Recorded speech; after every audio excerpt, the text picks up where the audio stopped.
Good evening. It is 7 p.m. and this is Committee of the Whole. Will the clerk please call the roll? City Council members Ammons. Here. Brown. Here. Hazen. Here. Jacobson. Here. Miller. Here. Roberts. Here. Wu. Here. And Mayor Marlin. Here. All right. The first order on the agenda is approval of the minutes from the previous meeting on November 27, 2017. I'll move approval. I'll second it. Moved by Jared, seconded by Dean. Discussion? Revisions? Although, all those in favor, please say aye. Aye. All those opposed? That motion carries. Do we have any additions to the agenda tonight? We have a full agenda. No. Okay. Public input. I have 4 public input cards. I have 2 that do not choose to address the members at this time. From Elder's Melinda Carr, who is continued concerns about the Dr. Ellis sanitary sewer issues, equity, and historic impact. And Bishop King James Underwood, who is also concerned about the Dr. Ellis subdivision sewer problems. I have 2 others that would like to speak at the time. Is there anybody else who would like to address the council? Okay. All right. Presentations from Scott Tess.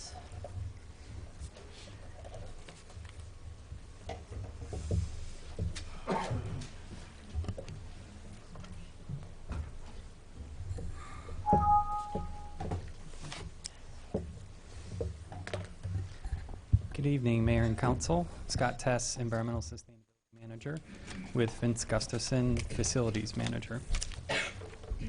We're here tonight to give you an informational presentation on a guaranteed energy savings project. This is a project that we briefed you all on in March, but we've had some changes in the council since then, and we've also made some progress.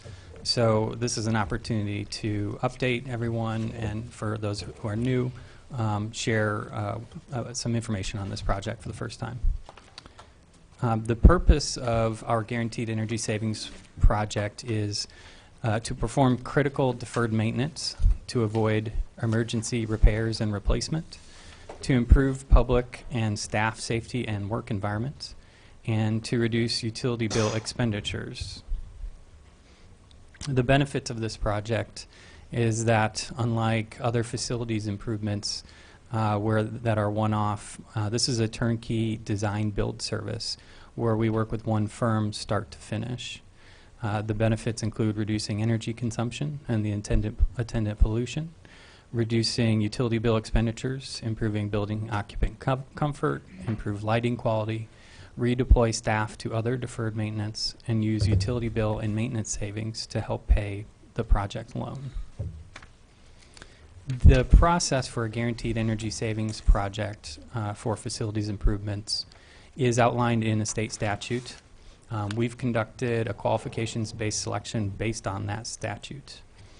Some of the important elements include that the energy services company guarantees the energy savings with some limitations, and that the project savings must pay for the project within 20 years. We have gotten some assistance developing this project since March. There was an Illinois Department of Commerce and Economic Opportunity service that provided technical assistance to the city, very experienced person in energy services, and that person was available to the city at no cost and helped us develop the request for proposal documents. Unfortunately, with some recent statutory changes, that assistance was discontinued. What happened was the funding was moved from DCEO to Ameren, Illinois, and they chose to not continue that program, that assistance program. But we were fortunate to benefit from it during the development of the request for proposal. Part of the state statute also requires an engineering review of the proposed contract, and we're going to be using an outside engineering firm who will review the contract and all of its proposals that are presented to the city. Our selected vendor is Control Technology Solutions, CTS, and they're here tonight to observe and potentially answer questions you may have. They're a privately held company that works specifically on performance-based contracting for facilities improvements. They've completed over 400 buildings in Illinois and Missouri. They're certified with the National Association of Energy Services Companies. This is the main trade association, professional association for energy services. They have a direct owner involvement in their projects. They have a local dedicated project management person. So they have an employee who actually lives in the community or near the community who will be working on our particular project. They have in-house mechanical building automation and security design engineering, and they utilize non-proprietary solutions and are vendor neutral. They also provide extended service, maintenance, and training support. The typical projects in a guaranteed energy savings project, typical improvements include heating, ventilation, and air conditioning, controls and automations for the same, interior lighting, street lighting. The projects are measured and verified following their installation using standard protocols, international protocols. So the city would receive an overview of facilities improvement measures, utility bill analysis, and savings charts and graphs. That element, that monitoring and measurement and verification, leads into the guarantee that these vendors offer. So some savings are presented guaranteed by formula, meaning they're not measured after the fact. They're modeled and the savings are agreed to by the vendor in the city beforehand. So for instance, maintenance and energy savings on street lighting is an example. Maintenance on HVAC and interior lighting maintenance are not things that we are going to measure after the fact, but we'll model them beforehand. Other savings are guaranteed by energy bill accounting. So the energy savings, the utility bill savings for HVAC and the utility bill savings for interior lighting will both be monitored, verified, and guaranteed through the utility bills. When we're talking about maintenance savings on all these projects, we're not including any labor savings. So we don't anticipate that we're going to reduce hours. We're simply redeploying staff to other projects. So we're not including any labor savings. Maintenance savings does include avoided material costs. So if we buy light bulbs less often because we're using LED, that's a real savings. And so we want to take that into account and understand that that's going to occur. Additionally, if we're not disposing of light bulbs because we're not buying them as often, that's another real maintenance savings. If guaranteed savings aren't met, the vendor pays the city for the shortfall. That's part of the state statute. As you can imagine, the energy services companies sharpen their pencil to ensure that their expectations are met and their guarantees are met. Most cities conduct measurement and verification for the guarantee for 1 or 2 years. You can go as much as you like, but measurement and verification has a cost. And most cities find that if the guaranteed savings are achieved in the first year or two, they're likely to be achieved in the next few years, and so they decline to continue spending money on measurement and verification. So in summary, this is a single bundle of energy and money-saving facilities improvements. Bidding and vendor selection is stipulated by state statute. The project is paid for with a loan, and utility bill savings and maintenance savings pay for the loan. This is where we stand today. We've got the calendar of all the activities we've engaged in. Right now we are finishing up the investment grade audit. We're finalizing the scope of all of our projects and also evaluating what financing options would be available. This is just a zoom in of the same, highlighting where we are now and the next few steps. Need to determine financing, and we're also very cognizant of the timing of these projects. If we're replacing cooling season mechanical equipment, things that have to do with the air conditioning, we want to do that before summer comes and those mechanical systems are needed. Likewise, heating, we want to do that when we're not trying to use the heating. So time is of the essence. We're trying to hit shoulder seasons where you're not doing a lot of heating or cooling. And at this point, I'm going to turn it over to Vince to talk about the projects that have been identified by the vendor. Included in the scope of work here will be a complete LED street lighting upgrade throughout the city, replacing our Cobra head units with LEDs and our pole-mounted decorative lighting with retrofit LED bulbs.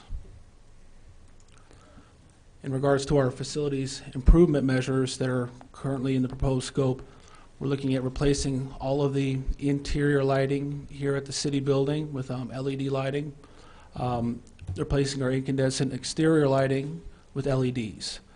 In terms of HVAC, we've got 4 boilers for this facility included, 2 large air handling units, 100-gallon domestic water for the hot water for the facility, as well as the digital building automated control system that ties all the HVAC units of the facility into one central control station that lets us adjust all the set points and do occupancy setbacks. These particular systems are all at about 20 years of age right now, pretty near the end of their serviceable life. They're becoming much more costly to maintain and are definitely in need of replacement. Included in this work, we're looking at installing new high-efficiency gas-fired unit heaters in the fire station bay here, replacing old hot water fan forced units that were probably original to the station. We're also looking at building sealing, tightening up the building envelope with weatherization, tuck pointing, caulking, gaskets in the building panels, and also new high-efficiency overhead doors, 4 new overhead doors for the fire station here at the city building. We put into the scope of work truck bay diesel exhaust systems for this facility as well as the 2 fire stations. This work is currently in our fiscal budget, but the new unit heaters that we're proposing in the bay, they have ducting, they have venting. The truck bay exhaust system has ducting, venting, pipes, and electrical conduits, and all of this has to work together as one project. We can't have conflicts, so that's why we included that portion in this project as well. If for some reason we don't exercise an energy savings contract, we'll go ahead with the truck bay exhaust system yet this fiscal year. The Urbana Free Library, we've also looked at similar lighting upgrades, interior and exterior, replacement of air handling units. They have a chiller that is in dire need of replacement. They've got some compressor issues, so we're looking at that very closely in terms of project timing. Also looking at upgrading an outdated electrical panel, similarly building, ceiling, and then exploring the feasibility of possibly window upgrades. At the Urbana Public Works facility, we've included interior and exterior lighting and lighting, LED lighting at the downtown parking deck as well. Just want to bring up the point that the scope of this work only represents a small portion of all projected future facility capital expenses. Currently, our facilities assets are not included in the vehicle and equipment replacement fund. So each of these projects, if not included in an energy savings guarantee, will be part of our capital improvement request over the next several years, along with a long list of other projects that you can see listed in the capital improvement plan. We're getting ready early next year to undertake facilities master planning efforts, and part of that effort will include refining that long list of priority projects and getting a better determination of the costs. So the final scope and the financing for this bundle of projects is dependent on each other. So if the scope changes, the amount of money we would borrow would change. And likewise, the length or the interest rate of the potential loan would impact the scope. We're operating under this 20-year payback period in the state statute, and we're currently working towards a project that would fill out that 20 years and get as much work done as possible to catch up on this backlog of deferred maintenance. Obviously, a shorter loan period would reduce the project scope.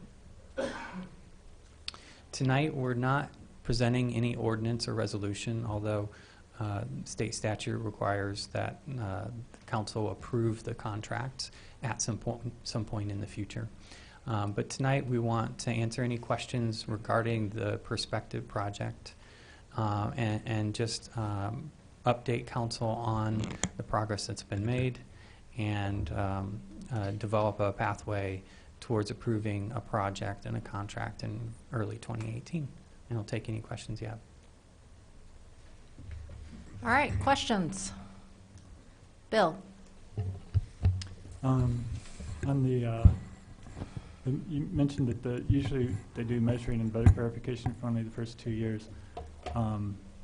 If you, like in year 10, notice that you're calling a vendor more for repair on something, is there anything to prevent you from starting it back up and saying in year 10, I want to do measurement and verification because it looks like we're spending more than we thought we would? I don't know the answer to that. It depends on some of the details of the contract. Possibly. You may have to do all the intervening years. It's a little uncertain. What I'm hearing from folks and from the technical assistants that we had for our time is that's not practiced. Generally, folks either get the guarantee, guarantee is met in the first year or two, and they move on, or it's not, and they work that out with the vendor. The vendor is expressed that they would come in and fix things if there was simply an error that could be fixed. They would fix that at their own expense. There's no change orders unless the city asks for something to be changed. But that specific scenario is something we can inquire about. Okay. And then as far as renewables go, I don't know if there's much opportunity, maybe some solar or solar hot water or something. And typically those aren't real cost effective without the tax incentives, and we don't qualify for those. Is there any way that this private company can qualify for those, or is there any potential for renewables in this? In order to capture the value of the tax savings, someone else would have to be the owner for an extended number of years, which is a power purchase agreement. I don't know of any the only public sector power purchase agreement I know of in Illinois, the city of Urbana has.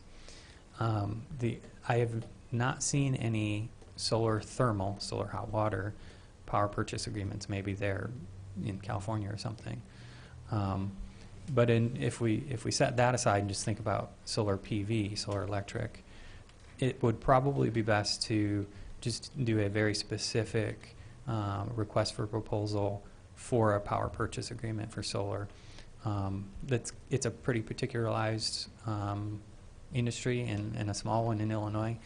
So I don't know that it would be advantageous to the city to include it in this project. Okay. And then one other, on the guaranteed savings, does that include the finance cost? How does that finance cost play into it? I mean, it's a whole package. You look at the whole Sure. deal, and if we get 3% or whatever, that goes into the calculation. Exactly. That's part of the cost. Financing is part of the cost that has to pay back. Okay, thanks. Dennis? You were talking about as an efficiency mode to tuck point check for obviously heat loss and leakage in the buildings. These are like the city buildings. Does this include sealing or new surfaces for the roofs in any of the buildings that we have, or has roof resealing just been done a couple of years ago? Where are we on that? We didn't include roofing as part of this project. It's a high capital cost with a low return on investment. So the big paybacks from the LED lighting and other thing those savings would have been eaten up with large capital projects like roofing that would not have paid off like the other some. Roofing replacement schedule and planning is part of the capital improvement plan. We've done a couple projects with the fire station recently, and then last fiscal year we did 2 restoration projects with the white reflective roofs. We still have more in the works, but it just depends on future budgeting. Okay, so that's a separate concern. Yes. And then you talked about that the Urbana Free Library is going to be a participant in these evaluations and savings. And there's just 2 thoughts. I assume that they are pretty happy about that because I know they've in the past had a lot of challenges with their heating and cooling system. Does that mean that that you're going to rethink the actual total reconfiguration of their cooling system, or is it just replacement of particular elements within the system at the library?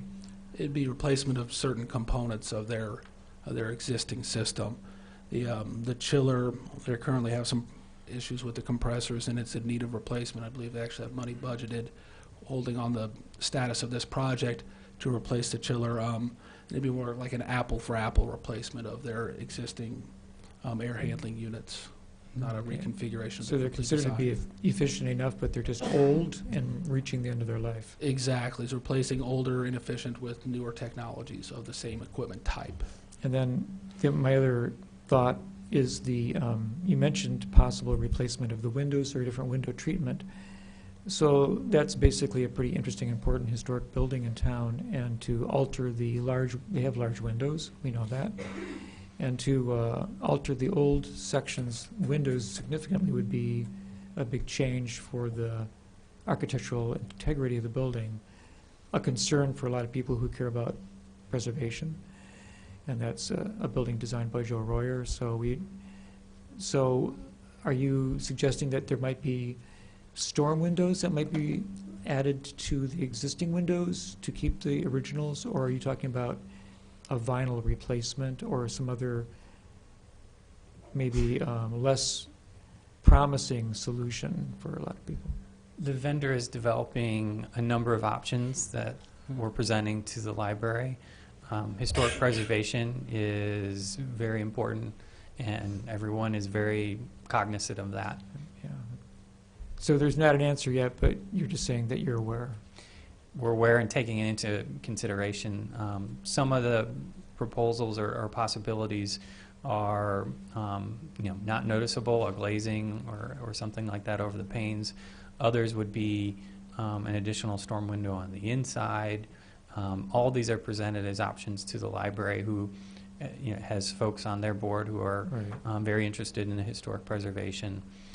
And so that's a value that we're taking into consideration. Okay, thanks. Eric? I saw VERF go by, but it didn't quite sink in. What is the VERF component? The VERF is the Vehicle and Equipment Replacement Fund within the budget. The point of this is that unlike vehicles that are on a replacement schedule and money is set aside annually for replacement of that, these facilities' assets are not included on that Okay. schedule and have to be budgeted as an individual project each fiscal year. Okay, so does that mean that they may be rolled into this project, but that it's a separate budgeting process, or that they will not be part of the process, part of this project? Well, the point is that the funding for replacement of the units proposed in here doesn't exist now. It'll, as with other equipment Okay. and vehicles within our budget. So without this funding mechanism or individual budget request, it's just a matter of not having the money on hand to do this work without budgeting for it, or Yeah. waiting for it to fail and doing an emergency budget amendment. Hopefully, the state, this was a discussion that Scott had in another venue, hopefully the state will start to give electric options in motor pool purchase agreements, which up to now they have not done, but it sounds to me as though replacement of gasoline vehicles with electric vehicles would be very good if the state will give us the option to do that in the pool, in the pools that they put out. Aaron? So thanks, Scott. I keep forgetting your name. Vince. Vince. So if the vendor pays the city for the shortfalls and the savings include the financing, which is interest rates and fees or anything associated with that, why wouldn't we do the 20 years versus why would, just if you can elaborate on that a little bit. Sure, that's precisely the scenario we're working to develop. We have to, some of the challenges are we have a lot of capital improvement needs, and we want to make sure that we get competitive pricing for all of that, and we want to make sure we don't get overly ambitious and end up with more projects than fit in a 20-year payback period. And that's exactly what we're working on, and that's the cash flow that we're developing. Okay. All right. Thank you. All right, any other questions? Bill, did you want to say something? Yes. Not a question, just a comment. We wanted to sensitize and inform council that this is a big decision to be made in the coming weeks. And for some of you council members, you've generically heard about guaranteed energy savings contracts. For new council members, this is new, but we hadn't talked about this in several months. As we said, CTS is here tonight. We're going to be back in January to talk more about specifics. What you saw on the list, whether it be at the library or at the Public Works or the city building, they may or may not include those exact projects because we're scrutinizing not only their costs, but what grant opportunities may be out there, what are the energy savings, what are the maintenance costs. It's a lot of work on our end to make sure it all fits, and at the end of the day, we're looking at a bond issue, okay, in some amount. If we move forward, council has to approve that. So, and that also gets into your question a little bit as to term. I mean, is it a 12-year bond issue? Is it 20 years? Is it something less? And we have to make sure that all these savings pay the debt service, i.e. the principal and interest, over a period of time. So there's a lot of behind-the-scenes work going on, but we want to, this is too important to at least not get you thinking that between now and February, you're going to be asked a big decision here. Finance director will be involved, and us, and the consultant, and that is, this is what we think this project will be. So didn't want to get into a lot of specifics tonight because we don't have very specifics, but we just want to give you a smattering of what we're all considering. The actual final recommendation may be something, probably something different than the whole litany of things we showed for each building. Yeah. All right. Aaron? So just a general question. I don't know if it's Bill or Mayor or Scott. When determining that the feasibility and savings and all that type of stuff, it sounds like there's been some initial work to determine that all of these locations could generate savings, all of the identified locations. And so we know that we've talked, we took a tour of the fire department, and we know that there's some things that need to be done there. And so when we start to prioritize them, I'm just trying to see how do we make sure that that gets fit in to make sure that certainly that the fire department there's a lot of concerns that were raised there early on, and trying to make sure that that's being strongly considered throughout the process. All of it's important, but I just wanted to raise that to see kind of how we're vetting that and coming to our conclusion, the decision about what to prioritize. Sure. So a couple elements of prioritization. One are mechanical systems that Vince and his other consultants think have a very short life ahead of them. Mm-hmm. We don't want to be doing an emergency procurement for those because it'll cost more.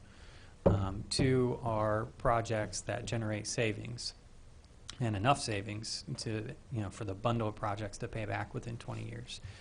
There may be the most important project in the city, maybe out there, but if it has no savings or is really costly, we may not be able to include it in this project because it'll destroy the whole project's 20-year payback period. So those are the trade-offs and the balancing that we're making. Okay. Yeah, and I guess one other thing to consider too is each one of these projects in this would be an individual bid effort, procurement, engineering. I mean, in the absence of, so being able to bundle this big group of projects and basically take care of them all at once frees up my time to address the other facilities issues, like we mentioned, roofs and flooring replacements and security access control and the other long list of items we have here. But we're just trying to focus primarily on the unavoidable capital expenses and critical systems that we see as going to be causing us big problems within the next few years. One other follow-up then. You just, when you said that all these projects would be individual projects, how would we decide to prioritize them? CTS would be coming in as sort of just to identify these things? Would they be a sort of prime contractor hiring other subcontractors? I'm just trying to understand how that would work. Well, if we decided not to proceed with this energy savings contract, the prioritization would be part of our upcoming facilities planning services, which we plan to release an RFP for in the spring and look at all of the projects as a whole. And to answer the second part of your question, if we do proceed with a guaranteed energy savings contract with CTS, they're going to schedule those projects out in, say, over the course of 9 months, based on whether all the projects that are in our list or end up in our final scope. They're going to do design and construction for that as one big package. And so we contract with CTS as a design build firm, an energy services company, and they hire subcontractors who actually do the work for the most part. A lot of the engineering and so forth they do in-house. But the mayor, or I don't know exactly who the team is, who's going to decide which projects are done, and then it would get turned over if we do indeed go with, well, CTS seems to be chosen as the firm that we're going to use. Then you would say, hey, this is what we're going to do, this is the scope, and then they would go out and find these particular subcontractors. Exactly. Uh-huh. Okay. All right. All right, any other questions? Bill? Since you mentioned the facilities planning, if we do go through with the guaranteed energy savings, does that affect the facilities planning plan? We were very careful when we identified the projects for this proposed scope of work to keep in mind we don't maybe know exactly what these planning efforts will uncover, but we're very confident that we'll still in some form or fashion maintain the footprint here at the city building. We may do some reorganization or some space needs changes, but the equipment we're proposing here will be in this footprint of some form or fashion throughout the course of the financing. And then the LED lighting, the parking decks is similar. That will stay there. And then the public works facility, even if we do incorporate changes there as a part of our facilities planning, that LED lighting has such a high rate of return, it'll pay for itself very quickly. Okay, and then as far as making the payments on the bond, maybe we'll be discussing this more later, but the way I'm thinking of it is we'll have some savings in energy, that we won't spend, but we'll also have savings in what we would have spent otherwise on the equipment as it depreciates. So basically you combine those numbers and this is what we're going to be spending toward the bond. Is that like, right now we don't have a regular budget for replacing HVAC equipment, but we do occasionally have it in the capital expense budget when we know something's coming up. So whatever that averages out to over 5 or 10 years, we might consider that part of the payment. Is that kind of how it'll go? No, it's more, what are the energy savings costs? That's one component. What are the maintenance savings costs? And a great example is you replace a light bulb, put it in an LED lamp. There's 5-year warranty on those lamps. Typically, you don't replace them in 10 years. So guess what? If it was mercury vapor or something, we'd be replacing it 5 times. So that's lamps we don't have to buy anymore. So that's a maintenance savings cost. So the actual capital cost doesn't really play into it? Not necessarily, Okay. no. If you take Other than those potential emergency scenarios that Vince talked about, and then we're scrambling around to try to find the money. Another good example of that is our building an automated control system here. It's the modules that control all the valves and the dampers and the actuators that keep the set points where they're supposed to be here. That system now is obsolete, and we've been forced to go to a third-party vendor to purchase those modules and parts that do that. As those parts become less and less available, they can become more and more expensive, not to mention the service calls required just to maintain the existing system. So one of the maintenance savings with installing a new system is that we avoid all those future costs, as well as be able to get good control of our systems, occupancy setbacks at night, and be able to monitor much more closely and build our building comfort and less maintenance savings, or less maintenance costs, I should say. Okay, thanks. All right, thank you so much. All right, staff reports. Looking around, no? I think the chief has a report.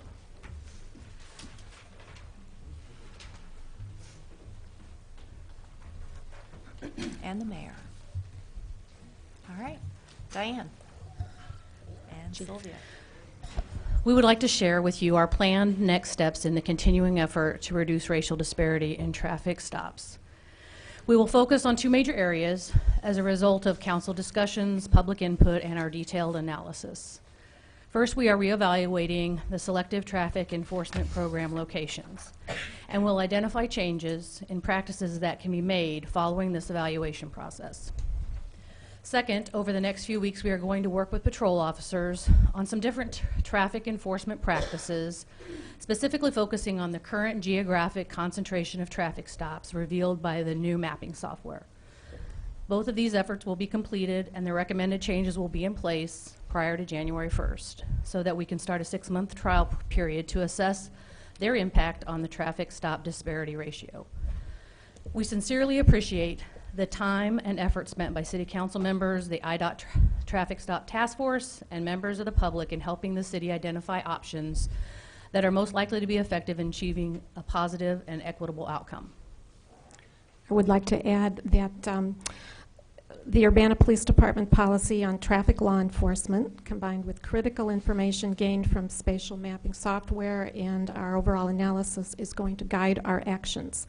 And I wanted to emphasize the last word there, actions.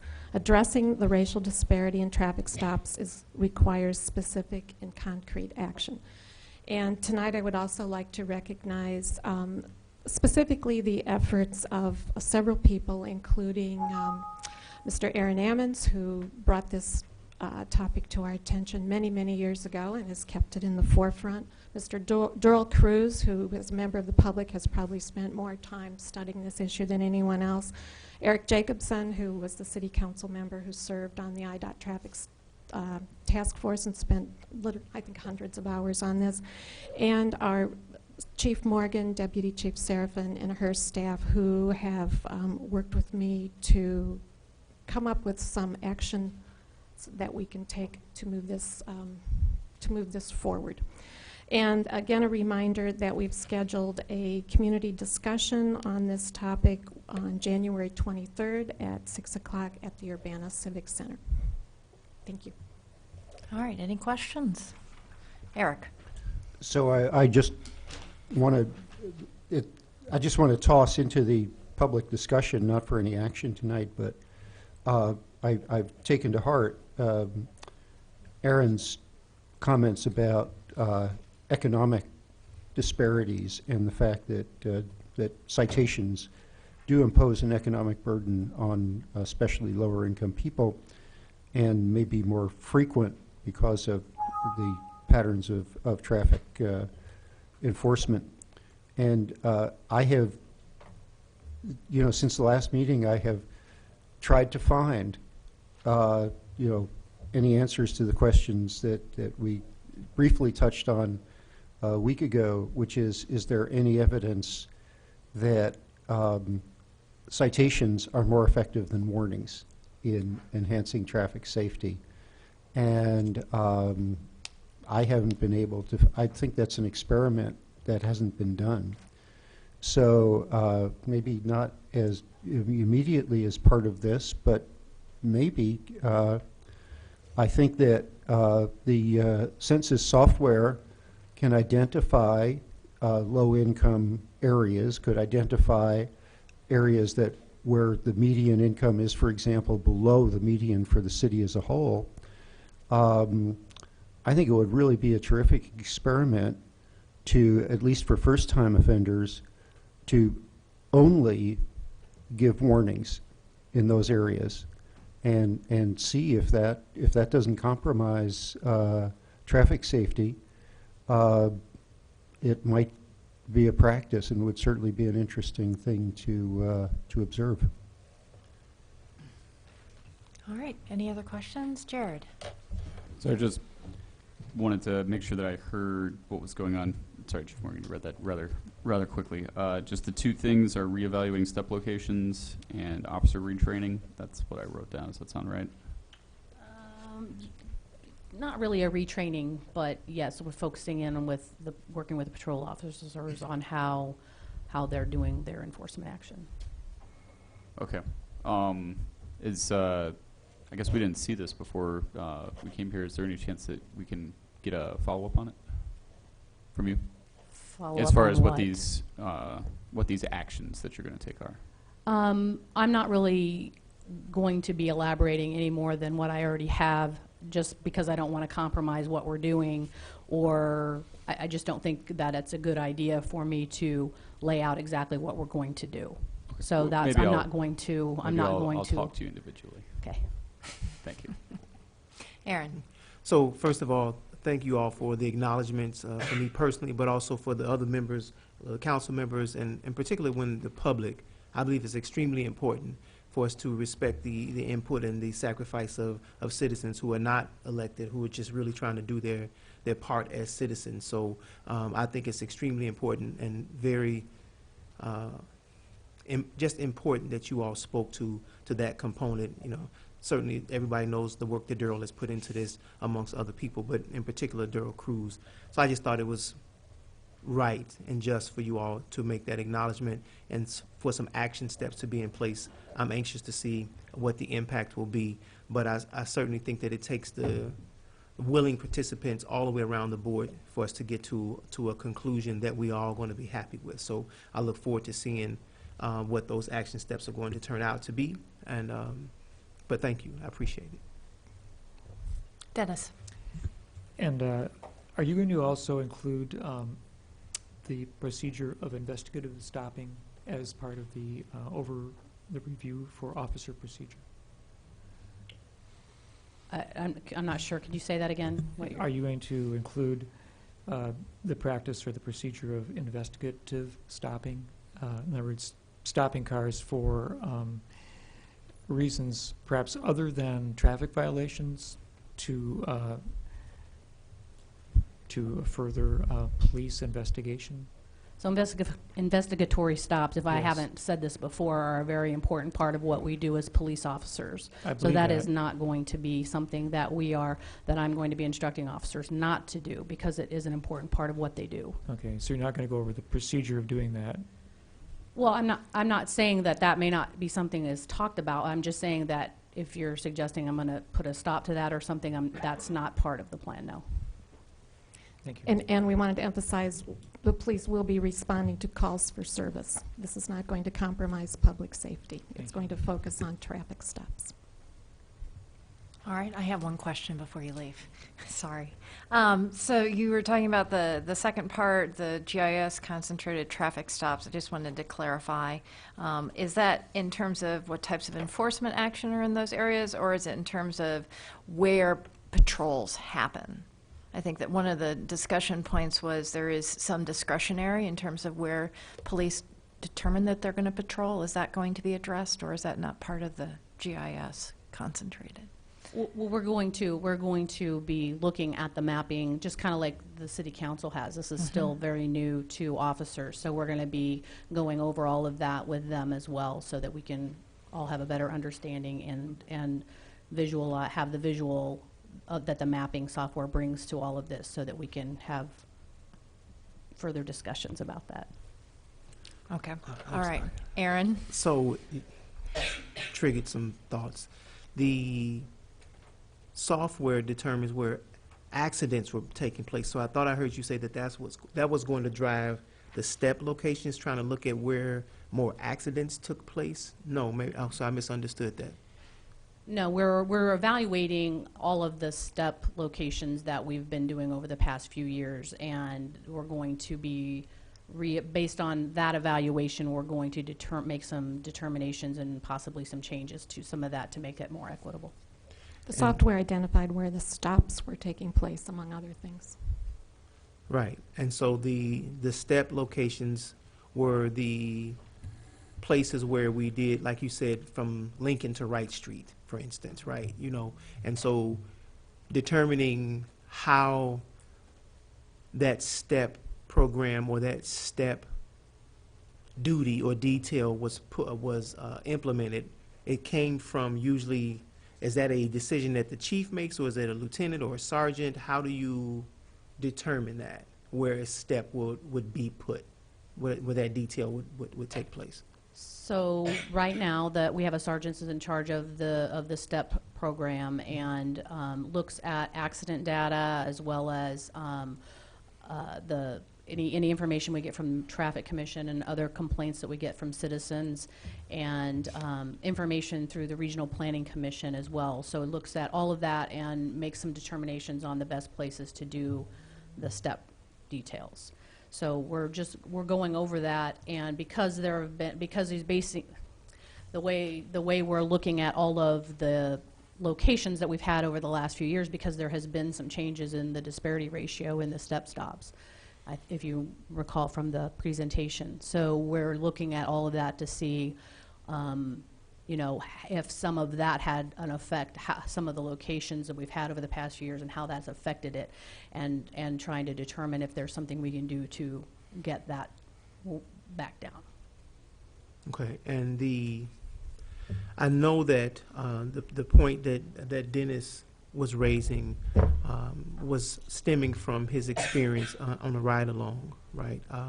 But it was sort of an affirmation to some of the things that people in the African American community have shared about being identified, and we know that these stops take place. Say, well, I know that there's somebody in that car that the police want to speak to or question about something, and so then a traffic violation is used to stop that vehicle to obtain information from that individual.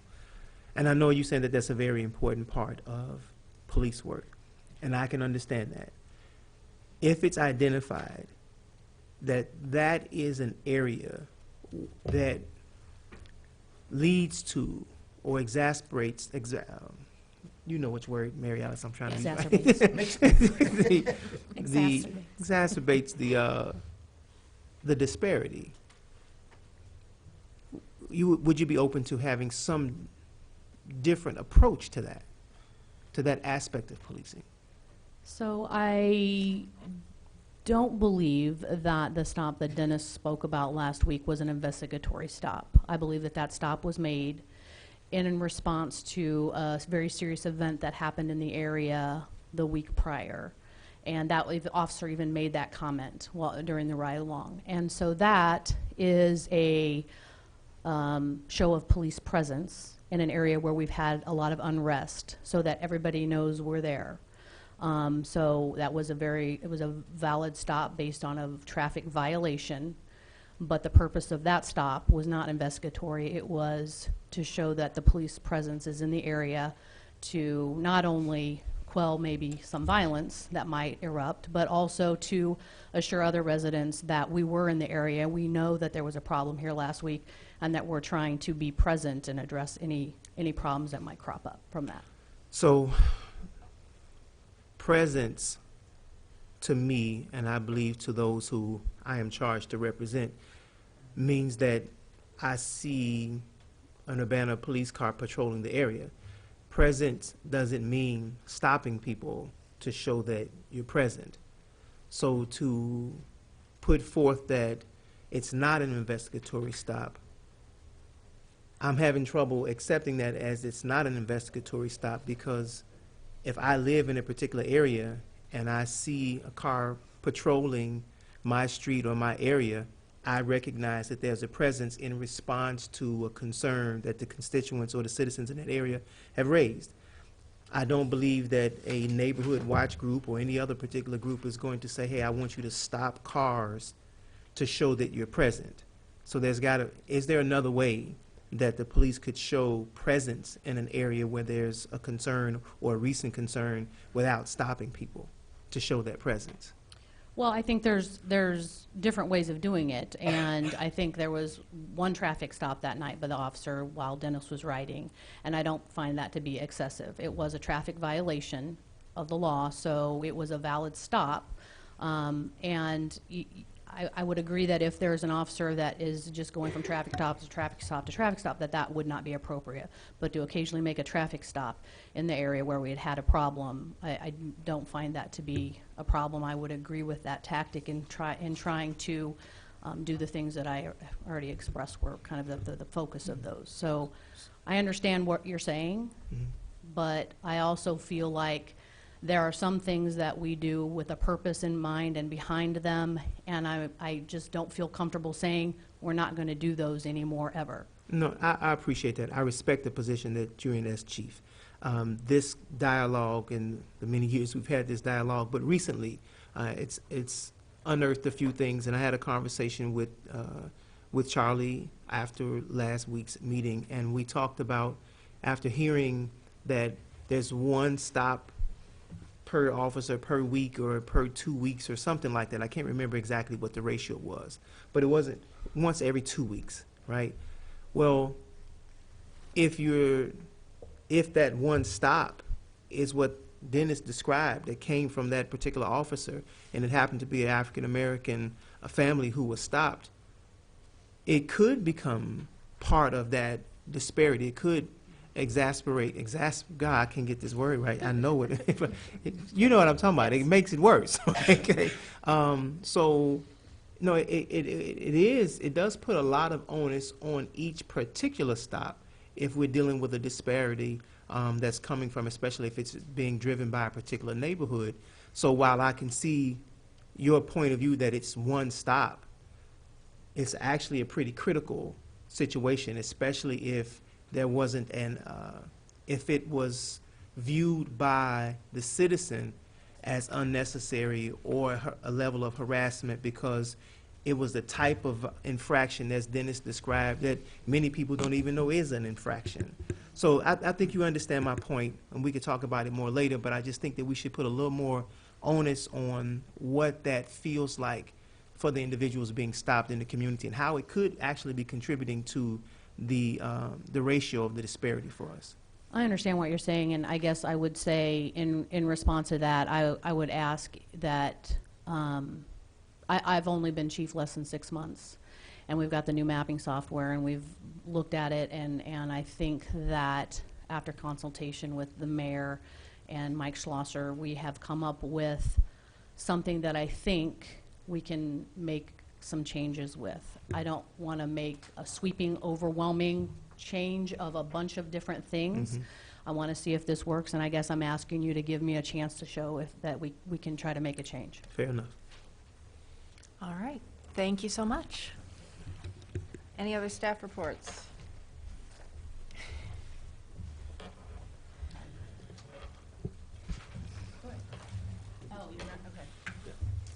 John. Good evening. Is this on? Yeah.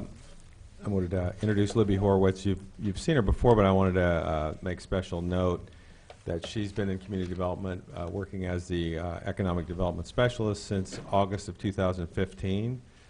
But recently she was promoted to the position of economic development coordinator. And in her new role as economic development coordinator, she'll continue to support the city's economic development program activities and events. But her main work will now include focusing more externally on the business community, realtor tours, working with the UVA, things of that nature. So with that, I turn over to Libby. And I have some updates for you. A few new businesses and expanded businesses of different sizes. Highland Green received their certificate of occupancy. They had their ribbon cutting today, and that's for their affordable rental housing, including 9 veteran housing. Aldi also had a ribbon cutting in November, and that was for their expanded freezer section, which now offers additional variety of foods. I went, I think they had over 100 attendees who waited out in the cold to attend that event, so it was a well-attended event. Thank you, everybody who attended both of those. A smaller new business that's worth noting is the Uncanny Magazine, and they are located as a home business in Urbana. They are a semi-pro science fiction magazine that's actually won Hugo Awards and is run by wife and husband pair who are also Hugo Award winners. So the quarterly business and development luncheon was held in November. It had 7 presenting property owners, brokers, and city representatives who pitched different properties that are available in Urbana. The event actually, I think, had a record amount, at least since I've been here, it was over 70 attendees. So we're currently in the process of planning next year's events and also planning on expanding to have a little bit more room for those who came. One of those properties that was presented on was, of course, the Landmark Hotel, which went up for auction today. And the city has fielded questions from multiple interested parties on that.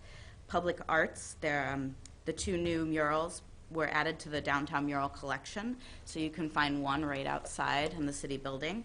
The other one, you can go over to the Phillips Recreation Center to find that. The 3rd annual Urbana Art Expo was also held on November 19th. There were 17 exhibiting artists, and the event had over 400 attendees. 2 events that are coming up that are important to note. Tomorrow from 5:30 to 7:30, UBA is having a Whiskey Wonderland, and that's at the new co-working space, Logic Everyday Community. The News Gazette also did a great article on different co-working spaces in the area, and I'd recommend looking that up and reading it. Also on Thursday the 14th from 3 to 5, we will be having the TIF Joint Review Board meeting and the Enterprise Zone Advisory Board meetings. And that's when we meet with our taxing partners and just discuss the events of the last year of those, the TIF and the Enterprise Zone. I will leave the rest of the report to peruse. Are there any questions? I have a question. Yes. Is there any overall sense of what the people who are interested in the Landmark Hotel are planning on doing with it? I think it's a variety of different Do you have some? Do you have any overview of people want to renovate it? People want to turn it into apartments? I think it's mostly been renovation, but I renovating the existing hotel. In I, general. Brandon's been fielding a lot more of those calls, so. Okay. There's Yes, been some ma'am. renovation, some reuse or adaptive reuse. So it's been mostly it's been nuts and bolts type questions. Okay.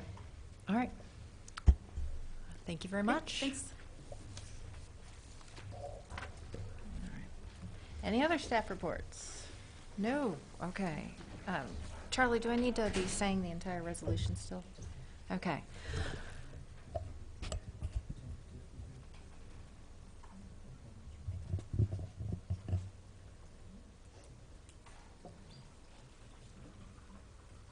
All right, so we're moving on to resolution number 2017-12076R, a resolution approving an intergovernmental agreement with the City of Urbana and the University of Illinois Hotspot Policing Report. Melissa. Thank you.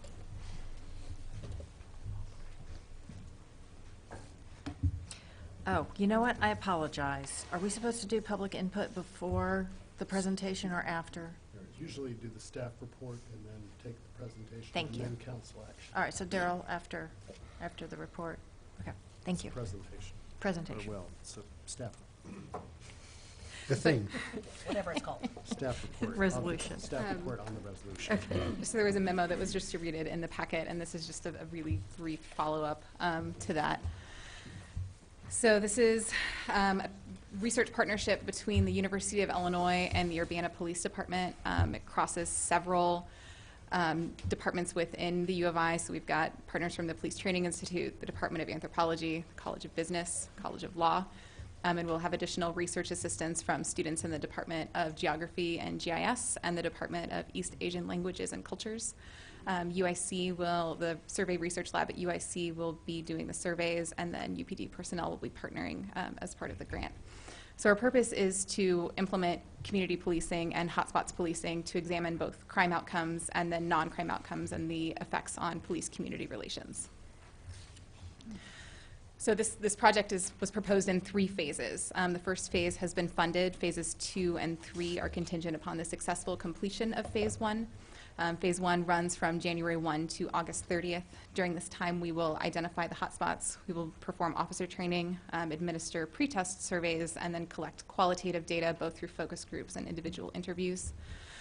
Phase 2, should it be funded, would run from September 1st of 2018 to August 30th of 2019.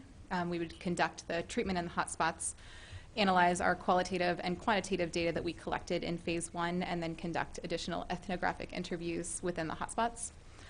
Phase 3 would run from September 1st, 2019 to December 31st, 2020.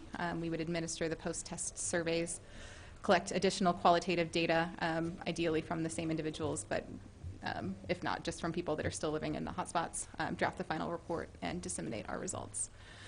I would love to meet with each of you in individual follow-up meetings. If you would be amenable, please email me, call me. We'll set something up. Okay, questions? Dean? What does the term key stakeholders mean? So key stakeholders within the community would be individuals that are official or unofficial, formal or informal community leaders within either the the ward or the community, or specifically the hotspot that we're looking at. Thank you. So business owners, neighborhood watch association people, Clergy, religious stuff. leaders, yeah. Okay, just making sure I understood it. Thank you. Mhm. Bill, did you have a question? Yeah, for Phase 1, the Urbana portion is 38,000, is that right? And That's correct. the U of I portion then is like Significantly higher than that. 270-some thousand. Well, Can you so just give it's- us like an idea what's coming from the U of I in Phase 1? So the U of I has an indirect rate of 58.6%. So that's automatically goes to their facilities and administration costs. It's split up into both the U of I, UIC, and a statistical consultant. And then there's some software costs, and there's all of these different things. So Urbana's portion of that is 38,000. Okay. I guess we can talk more. I know grant money goes pretty fast at the U of I, but it sounds like that's a couple of salaries. So. Yeah. The Survey Research Lab is about half of what the U of I is getting. It's pretty extensive, both survey development and then the canvassing and going around and conducting all of the surveys and then doing all of the data cleaning and then getting the data to us. And then the qualitative interviews are going to be pretty time intensive to go and actually talk to individuals. So there's going to be a significant amount of time that's spent on this, both at the all of the Survey Research Lab staff, in addition to the individuals that will be administering the qualitative surveys and then the transcribing and the analysis of that. Okay, thank you. Yeah. All right, Eric? So just to be sure I understand if the rationale for this, we know that hotspot policing reduces crime rate. We also know that it can cause friction between the police and the community. And may actually have a byproduct of real damage to some members of the community. I guess the poster child for the wrong way to do it was this stop and frisk in New York City, which everybody cites as tremendous overreach. And at the same time, some people note that down on Wall Street, a little away from those policing areas, there were people who were destroying everybody's lives and fortunes and so forth all over the country. So as I'm understanding this, what you're looking for is to retain the benefits of hotspot policing and crime reduction, but to mitigate the aversive effects by working with the community on specifically those issues. Yeah, that's correct. So past research indicates for the type of policing that we'll be performing during the hotspots policing study, it doesn't actually impact police-community relations at all, but it does decrease crime.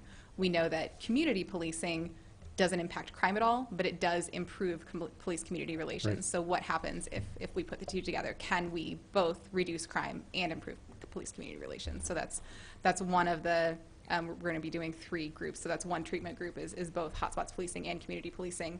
One is just straight up hotspots policing, and the other is going to be the control. All right, Aaron? So, Melissa, did you say that hotspot policing does not affect police and community relations? Is that There have been a few studies that have looked at police-community relations both before, during, and after implementation of hotspots policing, both with directed patrol and then with problem-solving policing at a lower dosage rate, and there was no impact on police-community relations.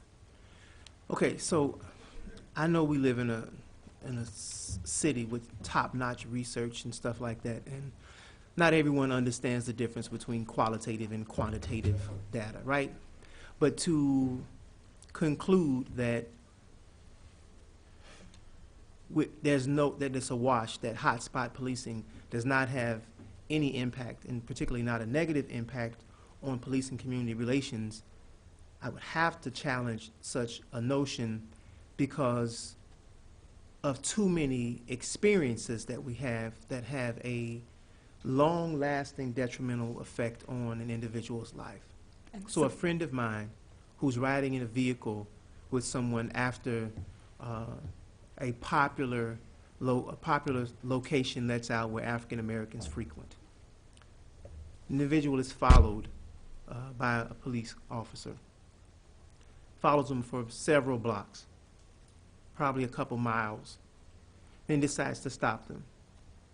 They stop him because the driver has a history of having, I don't know, marijuana possession or something like that, and rolled the stop sign is the answer that, or the reason given for the stop. Then a dog is brought out and all that type of stuff, and ultimately, we don't know exactly who it was, but a 0.02 tenths of powder cocaine is found in the vicinity of the vehicle outside. Individual who's a passenger loses their job and everything because of this allegation. So this is hotspot policing in essence, right? Well, it's an area in the African American neighborhood where it's always, there's some concern about some stuff jumping off when it lets out. So the police are there, and they follow this individual from there. What I'm saying to you is that the experience in the African American community is that when that police presence is there, this hot spot policing, this is a hot area, individuals get stopped for various different reasons, and it's not because of actual vehicle code violations all the time. That is an excuse that's used. That is going to leave a very bad, and it does leave, a very bad taste in the mouths of the individuals who experience that and their view of the police. So now when we start talking about, hey, is there some information that you can possibly share to help us solve this crime? When you leave those types of situations and what Dennis described when he did his ride along, that is going to have a negative impact on police and community relations. So I understand that we want to be data driven, but let's be real people here. Let's be human beings and realize that if that's what's happening and people have negative experiences, it is going to have a negative impact on police and community relations. So we should just, that is what it is, and we shouldn't try to explain that away through the data. And so that's part of it, right? So we're doing, that's one of our contributions to the literature. We're doing qualitative also. So we're going to go in and we're going to talk to people and we're going to get a real feel for what their past experiences have been and then where their feelings come from on how they feel about the police. And that's going to involve talking about past encounters that they've had. The surveys or the data that I was referring to previously, the studies were quantitative, and there's a wonderful, Mary Alice can speak to how there's a place for both. Quantitative allows you to do cross comparisons. You can do all of these different models, and you can take a 20-point different questions that'll measure police legitimacy and procedural justice, and how long ago did you have contact with the police, and then you fill in the blank. So this is going to be both. It's mixed methods. So we will be doing both qualitative and quantitative before and after to see how you feel now, and then how do you feel after. So this is a. So I know that we're going to do the due diligence on this, and I'm looking forward to trying my best to work with Preston and Vasilia and whoever else to help drive the turnout for January 23rd. I'm going to do everything that I possibly can to bring individuals there, but I want to make sure that we understand something. If we cannot reach the young people or the individuals like who I just described to you in that traffic stop who had their life turned upside down. If they are not a part of that qualitative research, you're not getting an accurate measurement of what that impact is on the police and community relations, right? So I just want to make sure that when you're thinking about that, and I'm going to do everything I can to help out with that, and try to get other young people there and people who are having these experiences. But if you're not getting that cohort, then it's going to be difficult for you to rely on the outcomes of even that qualitative experience if it's just coming from people who are not having that level of encounter with law enforcement. So I understand the work. I appreciate it. I'm going to do whatever I can to help, but I want us to consider that as well. Thank you. So I think I just want to be clear, what Melissa wasn't giving her opinion or what she believes is true or not true. She was talking about some studies that had already been done. So I just want to be clear about that. That wasn't something she was stating was fact for here or anything, or her opinion or anything like that.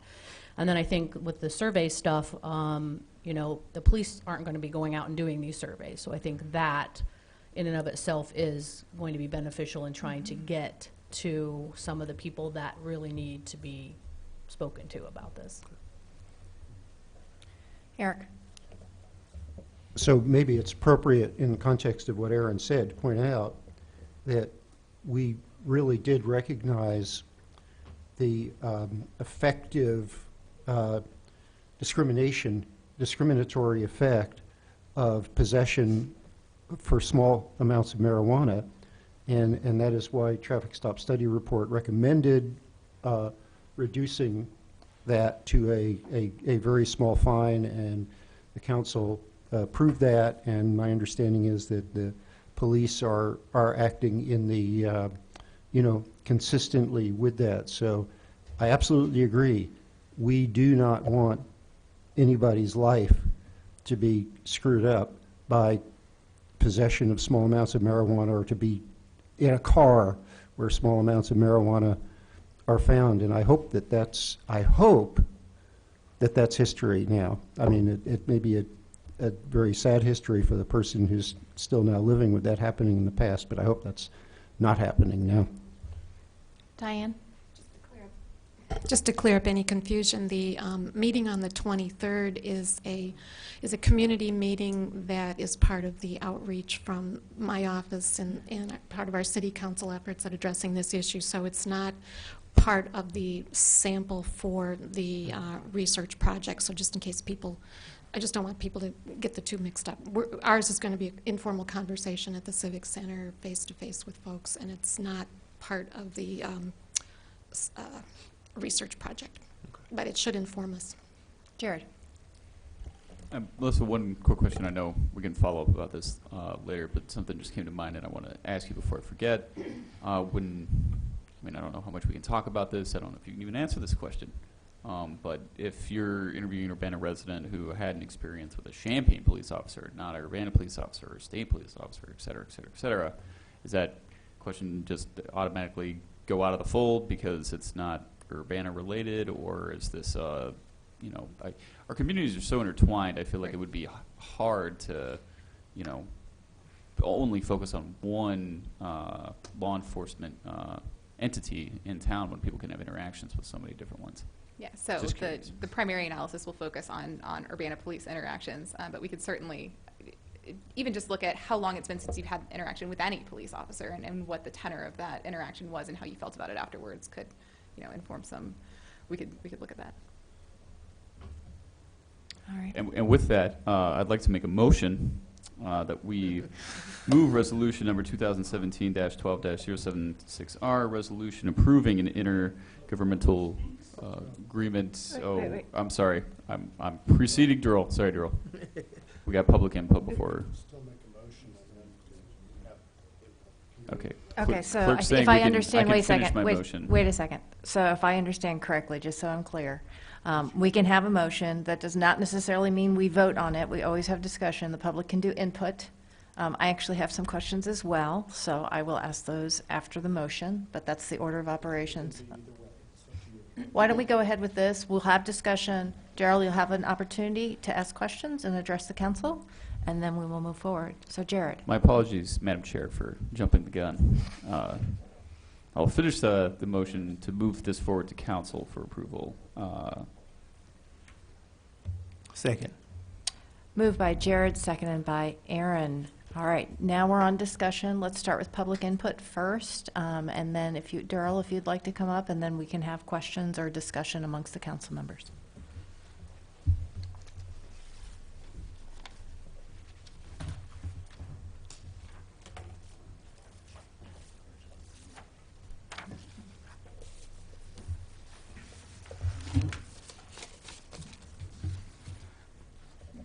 Good evening. The questions that I have, I'm passing out so you can have them, and I would like to have answers, but they're really questions I think you should be asking of staff. And so, first of all, I would like to thank Mayor Marlin and Chief Morgan on the actions they talked about with regards to the traffic stop data. I applaud that. Thank you. I think they're appropriate and look forward to the results of that. Again, I applaud and recognize the intent and purpose of those responsible for writing this grant, but I have severe reservations about its cost, implementation, and ultimate benefit to Urbana. The comments that I'm making are relative to only the public the information that was made available to the public, so this is it. And I would like to start off by retitling this, just so the public understands what this is about. The $1 million 3-year study of how UPD hotspot policing tactics impact police-community relations. I think it's important to understand exactly the total extent and cost of this particular proposal. And as I understand it, the primary purpose of this project is the Urbana Police Department introduced hotspot policing, spots policing, which it currently does, utilizing 2 different strategies, targeted patrol and community policing. And the research is going to evaluate the effectiveness of those 2 policing strategies in hotspots. Okay, so here's the questions that I have in the nature of it. First of all, the total dollar amount, or 3-year dollar amount, appears to be $1,053,688. It's quite staggering when I first put that together in my mind, especially what Urbana is getting out of it. It appears the U of I will receive the bulk of the money, if it extends the same, about $940,000, and Urbana $110,000.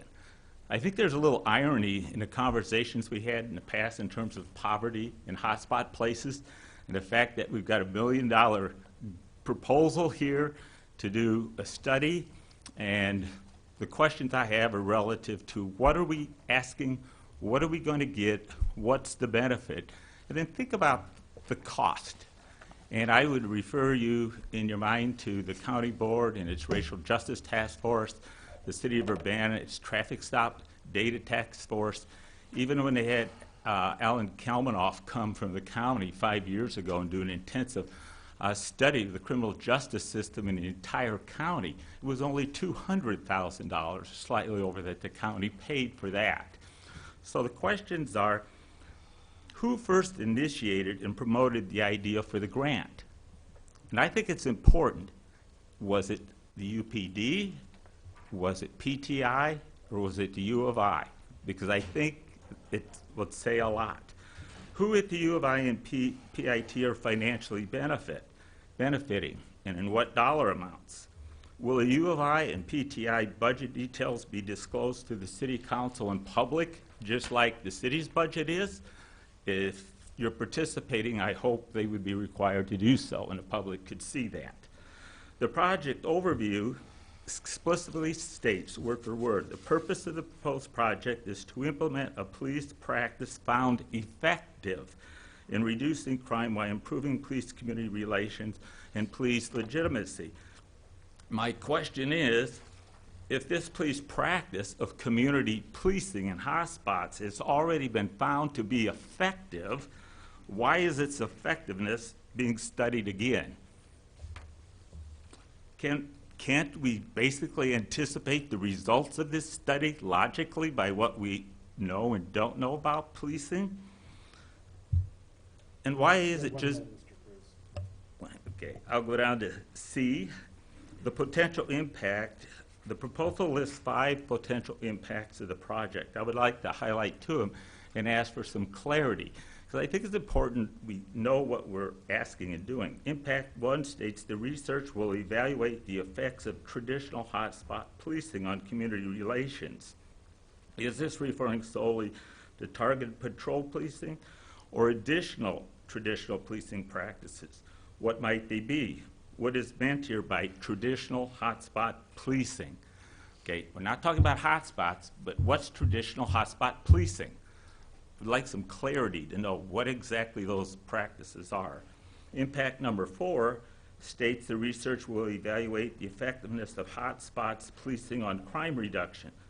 But isn't the actual purpose of the grant to evaluate the effectiveness of the 2 policing Okay. practices? I'll make a motion that we give him 2 more minutes to finish this. I'll second. Motion by Dennis, seconded by Jared. Okay. Namely, targeted patrol versus... Just a second, Mr. Cruz, I'm Yes. sorry. Would you like for us to vote on the motion? Yeah, okay. All those in favor, please say aye. Sure. Aye. All those opposed? All right, that motion carries. Is the clerk ready for 2 Okay. minutes? Okay, all right, thank you, thank you. Okay, so I think the purpose of the grant is not to evaluate the effectiveness of hotspot policing, which we know hotspot policing works, but what policing strategies within those identified hotspots are going to be used and what's effective. I'll come back to D because I would like to go to E on the back, and if there's time I'll come back to it. I would especially like to ask for questions on 5, 6, and 7. Are pretextual stops a policing practice used in hotspot policing? If so, where do the officers receive training in conducting pretextual stops? Are pretextual stops used by both targeted patrol and community policing practices of hotspots? And then will this project measure the use, demographics, and effectiveness of pretextual stops in both hotspot policing practices being studied? I think that's a crucial question within the context of hotspot policing. And I don't know if that's happening, and if it's not part of such a comprehensive study, I think it's lacking, and it should be added, because that's a question we've all been asking. If I could, I'd like to go back to D real quick, and that's the issue of hotspots. Does Urbana have enough hotspots that can be statistically and demographically compared in this study? And I think we understand hotspots to be maybe square blocks of 3 or 4 square blocks of spots that are located in Urbana that are identified by calls of service. They're geographically located. We know where they are. So how many of these hotspots are comparable, and exactly how many are needed for the study? 2, 4, 8, 10? Do we have enough hotspots? Do we have 10 hotspots in Urbana? And are they all comparable in size? And for the study, I have no idea. I always thought there may have been 3 or 4 hotspots around town, but maybe there's 8 or 10 where you could do the study. You can read the other questions regarding the hotspots that are there and PTI training. I think there's questions in terms of who's going to do the training, the type of training, what's the roll call training that's identified. I think there's a lot of questions that you should ask to get clarity exactly of what's the end result we're looking to get. Will the information be beneficial? What's the UPD's role? And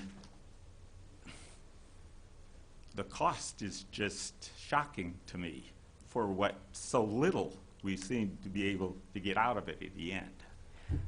A lot of knowledge. Thank you very much for taking the time to look this over. I actually have one quick comment for you, and I know it's shocking to people who haven't dealt in grants. 58% of the overhead, so the $940,000, 58% off the top goes to facilities. It's overhead for the University of Illinois. Oh, I In- understand. I In, think in so. addition, that Just does so we not know. include the overhead for the employees. So if you are paying overhead salary and something, an additional 40% of that is taken off. So part of these numbers, I guess is what I'm saying, is it's not going in the pockets of the professors and the students who are going to be doing the work. It's actually a lot of overhead at the university. For the university. At the university, yes. Exactly what I suspected. Yes. Yep. So do people have any questions for Daryl? Eric? Well, I mean, I'll just add, those overhead rates are, I assume, for the National Institute of Justice. I've never had grants from them, but I've had grants from National Science Foundation, National Institutes of Health. And those overhead rates are negotiated by the leadership of the university with the granting agency. So I assume, as a blanket thing for all grants from that agency, and I'm going to guess that for the National Institutes of Justice, that's comparable. Your numbers appear to be the 3-year numbers. Oh, yes. Whereas because that's when the Urbana numbers we've looked report at are the comes out. 1-year numbers. You Yeah. would get no benefit unless you Yeah. do the full 3 years. So I'm going to you don't guess, get a by looking up the grant on the National Institute of Justice website, I'm going to guess, but I don't know. Melissa, you can tell me, is this work being done also in Champaign? No, it's entirely Urbana. Okay. Yeah, I guess it would be, there's something slightly different here. Well, I don't know. I mean, I guess it's foiable from the federal government. You can see the entire grant proposal, which would include the proposed budget and what all the details are. But I think it's not, as I read the proposal, it's not to see if hotspot policing is effective. That's known to be effective in reducing crime. It's to see whether negative effects of hotspot policing can be mitigated by community policing at the same time. That's at least how I totally read it. traditional. See, that's the confusion in terms of that. Hot spots are identified based upon certain criteria, legitimately so, however that is. Police those hot spots. The question is what policing practices are taken to bear on the issues in hot spots. Currently, it's targeted patrol has been identified as the policing strategy.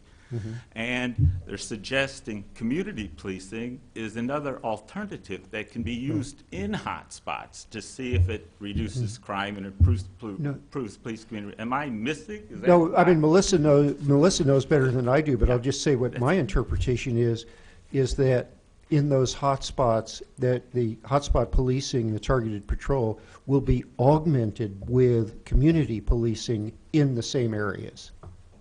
How do you differentiate the effectiveness if they're both together?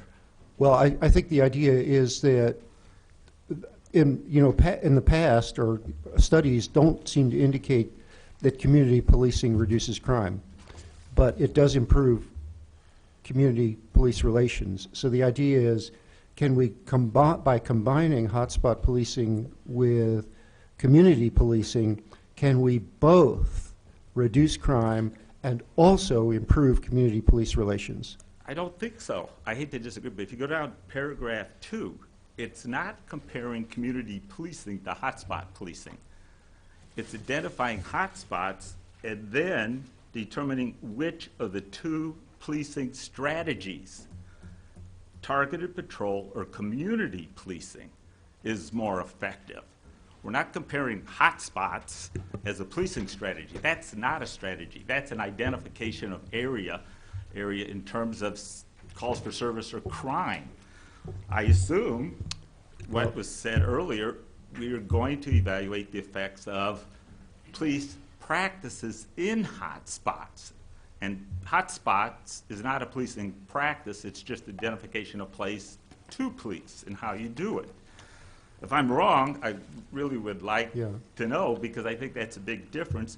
And so we're looking at a practice we know that's effective, and we're looking at maybe 5, 6 areas of small little neighborhoods that are hot spots, and how does that policing in those hotspots, will that be used in the larger neighborhood and in that beat also, or will those practices just be in those hotspots? That's not clear either. Will community policing be just in the hotspots, but what about in the neighborhood or the beat itself? You know, and Mary to me, Alice? it's Yes, very yes. unclear. A lot of questions need to clarify if we expect to get Okay. anything definitive out of it. Thank you. Dennis? Yeah, I appreciate that we're now having a debate, which is really not the point of public input. Thank you. So, thank you for your questions.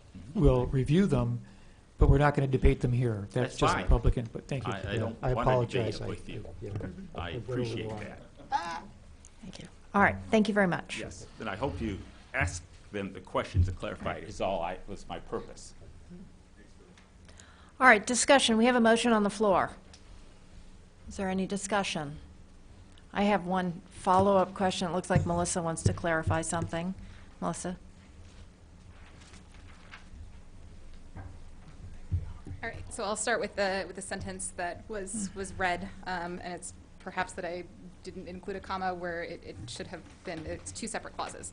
The purpose of the proposed project is to implement a police practice found effective in reducing crime, which is hotspots policing, while improving police-community relations and police legitimacy within those hotspots. There are going to be three different, so there are 12 to 15 hotspots in Urbana that are at the area level. We will be selecting 9 of them. There will be 3 randomly assigned into each treatment. There's going to be a control group. There's going to be a hotspots policing practices, which is directed patrol, which is not aggressive traffic enforcement. It's not order maintenance policing. It is visible police presence. The third will be directed patrol in addition to community policing. So that the dosage of the time that officers are spending in the area will be maintained constant. And then a final note, traditional hotspots policing on, most of the studies on hotspots policing have been done in large agencies. Most of the research studies that have been done on policing have been done in large agencies. We've got LA, we've got Chicago, we've got New York, and that's fantastic. But most of the police agencies in the US are small. They look like us. So to have the opportunity to work with the U of I and work under the National Institute of Justice, which is a really rigorous research arm of the Department of Justice, to do this work is important. All right, thank you. Bill? So is this proposal in response to, what kind of call for proposals was this in response to? Was it It was a open call, or was it directed to No, for it was specific a size request city? for proposal that was up on the national, or the grants.gov. I get email notification alerts for those. I looked it up. It came through. It looked like this would be something that would be really amazing for Urbana to be able to participate in. But so were they looking for a particular size city? No, it was open-ended. It was looking at just essentially take any place-based policing and look at a non-crime outcome. And how long ago did the proposal go in? It started, it opened in January and we submitted it in March. We had letters of support from several departments within Urbana. So it was Urbana is a unique department to be able to do something like this, and we've got a lot of support, and the officers are fantastic and innovative and willing to do And things do you like know this. enough right now to say how many hotspots we have in Urbana? It's depending on how you identify them. There are a small number of what we call geocodes, which is like 5 to 6 block radiuses, that are responsible for over half of the calls for service within Urbana. We're going to do it a little bit more in detail. It's 12 to 15 at a minimum. Okay, and so the treatment, non-treatment, and there's 2 treatments and 1 non-treatment. Correct. And will those 3 be the same throughout the study, or will they be rotated? They'll No, pretty much have it'll to be be the same throughout the study. Okay. All right, my quick question is, who authored the grant? Who wrote it? Melissa. In conjunction with the co-principal investigators, Dr. Mike Schlosser, Dr. Jeff Martin, and Dr. Rave Harouche, with the advisement of Jackie Ross from the law school. All right. Okay. We have a motion on the floor. If there are no more discussion, all right, Aaron, one more thing, and then we're going to move on. Well, I think we've already voted on the motion. Have we? No, it's discussion. We did not vote. We did not vote. We voted on a motion to allow Oh, Mr. that's what we, Cruz. to the motion on the 2 minutes. That's correct. Oh. Would you I like knew to there add was to something discussion there. for this motion? Okay. Would Wow. you like to add to the discussion for the motion to move this to council? Is there a difference in hotspot policing and, isn't a Fresh Start program sort of like a hotspot policing? No. No? That's proactive identification of its, what's the term for it? Focus Focused deterrence, deterrence. but no, but they did use some of the hotspot mapping in order to identify the areas they were going to do the survey that Fresh Start did. That was utilized so they could identify some areas to do the survey. All right, we have a motion for resolution number 2017-12076R to move that to city council with the recommendation for approval. All those in favor, please say aye. Aye. All those opposed? All right, that gets moved to council. Thank you. Thank you very much. Ordinance number 2017-12069, an ordinance to repeal Urbana City Code Chapter 24, Article 6, Section 24-100.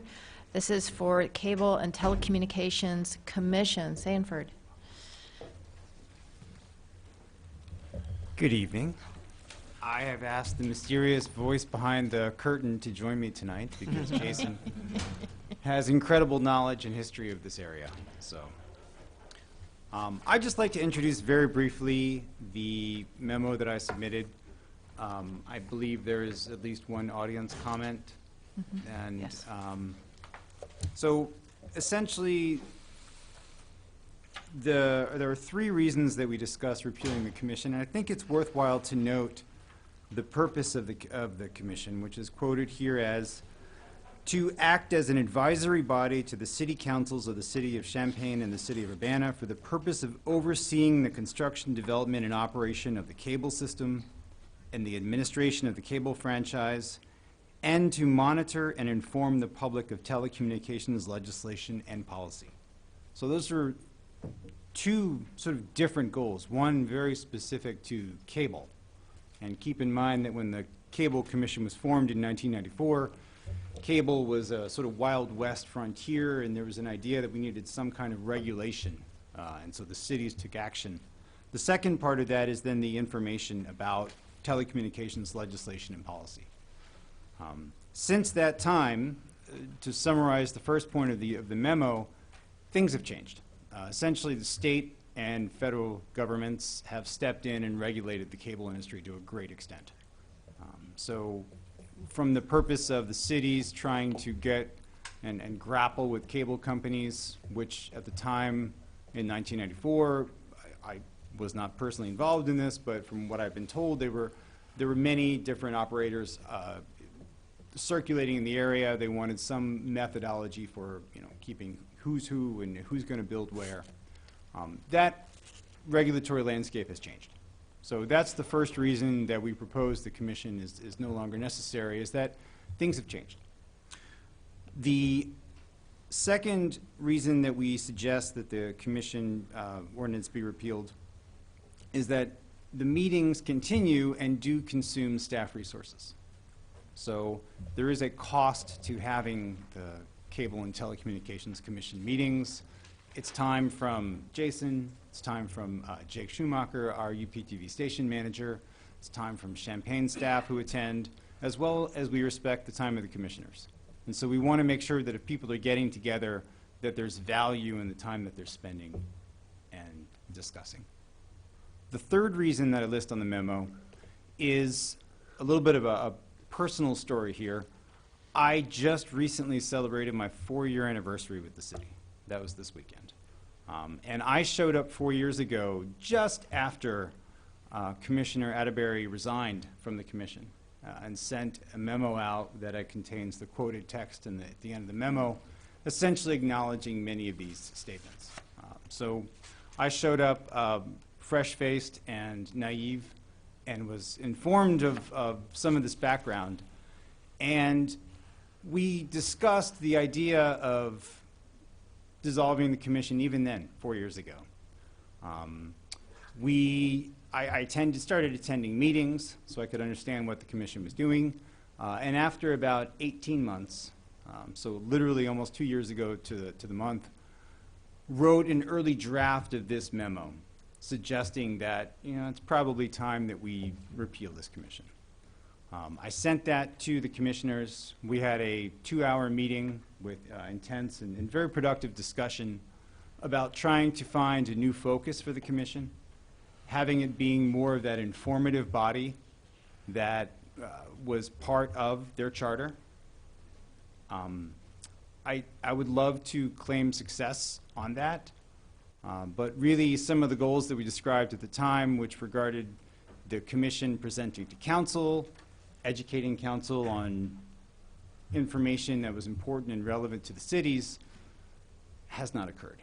And so after about 2 years of, again, attending meetings, or many of these meetings wind up being canceled due to lack of content, and then with Jake Schumacher's absence, it became just another reason for us to stop and rethink as to why we have this commission. So that is the reason that I'm put forward this ordinance to repeal. All right, why don't we take public input and then we'll do questions? So I think, let's see here. Thank you, Peter Folk.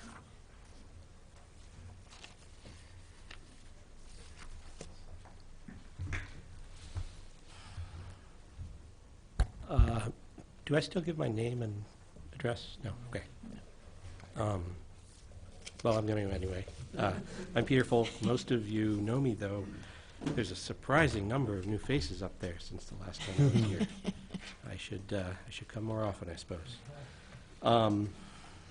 I've been a commissioner since 2009, and I first got involved in relation to that second part of the charter of the commission. I've long felt that telecommunications is one of the most important areas of regulation to our daily lives. Charlie, the timer is on 2 minutes. The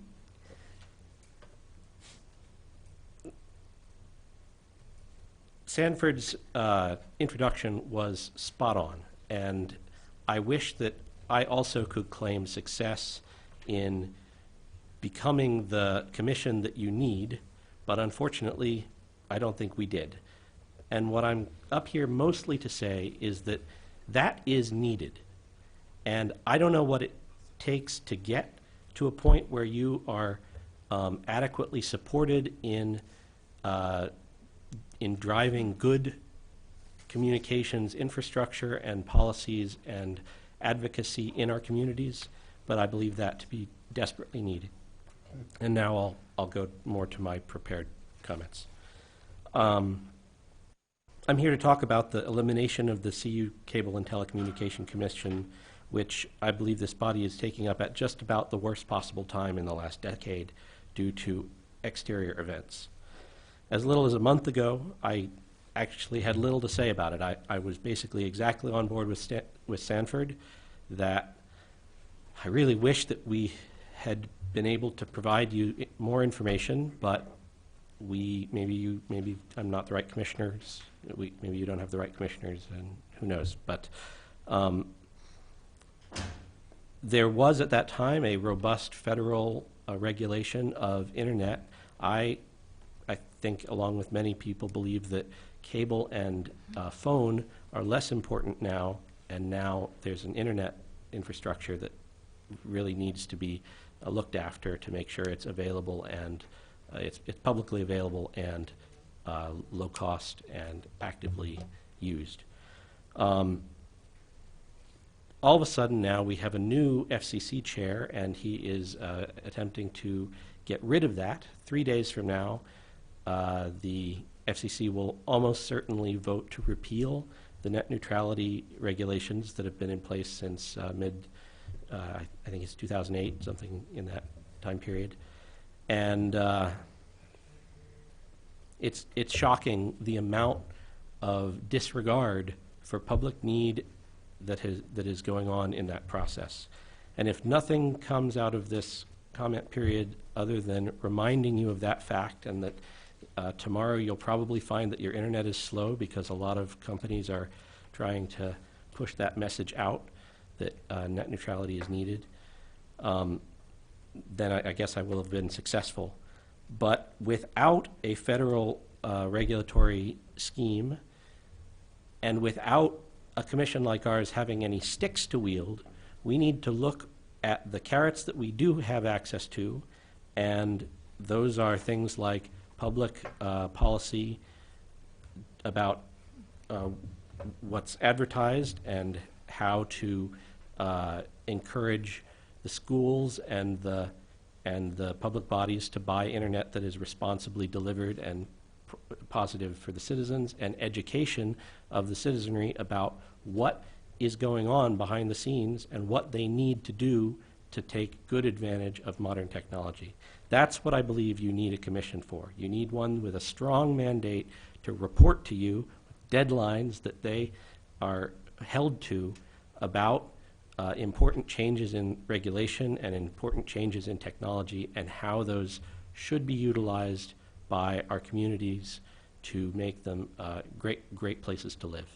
And I mean, that's what it boils down to. You can't live in our society without great ways to communicate, and that's what this commission was set up to help understand, one of the important reasons. You can read more of my detailed thoughts in the document that I've given to be distributed. I'll also note that among the things that are getting eliminated by the FCC is the Lifeline program, which previously helped support low-income access to internet. That will no longer be available. I'm happy to take any questions if you'd like to ask them. All right, Jared.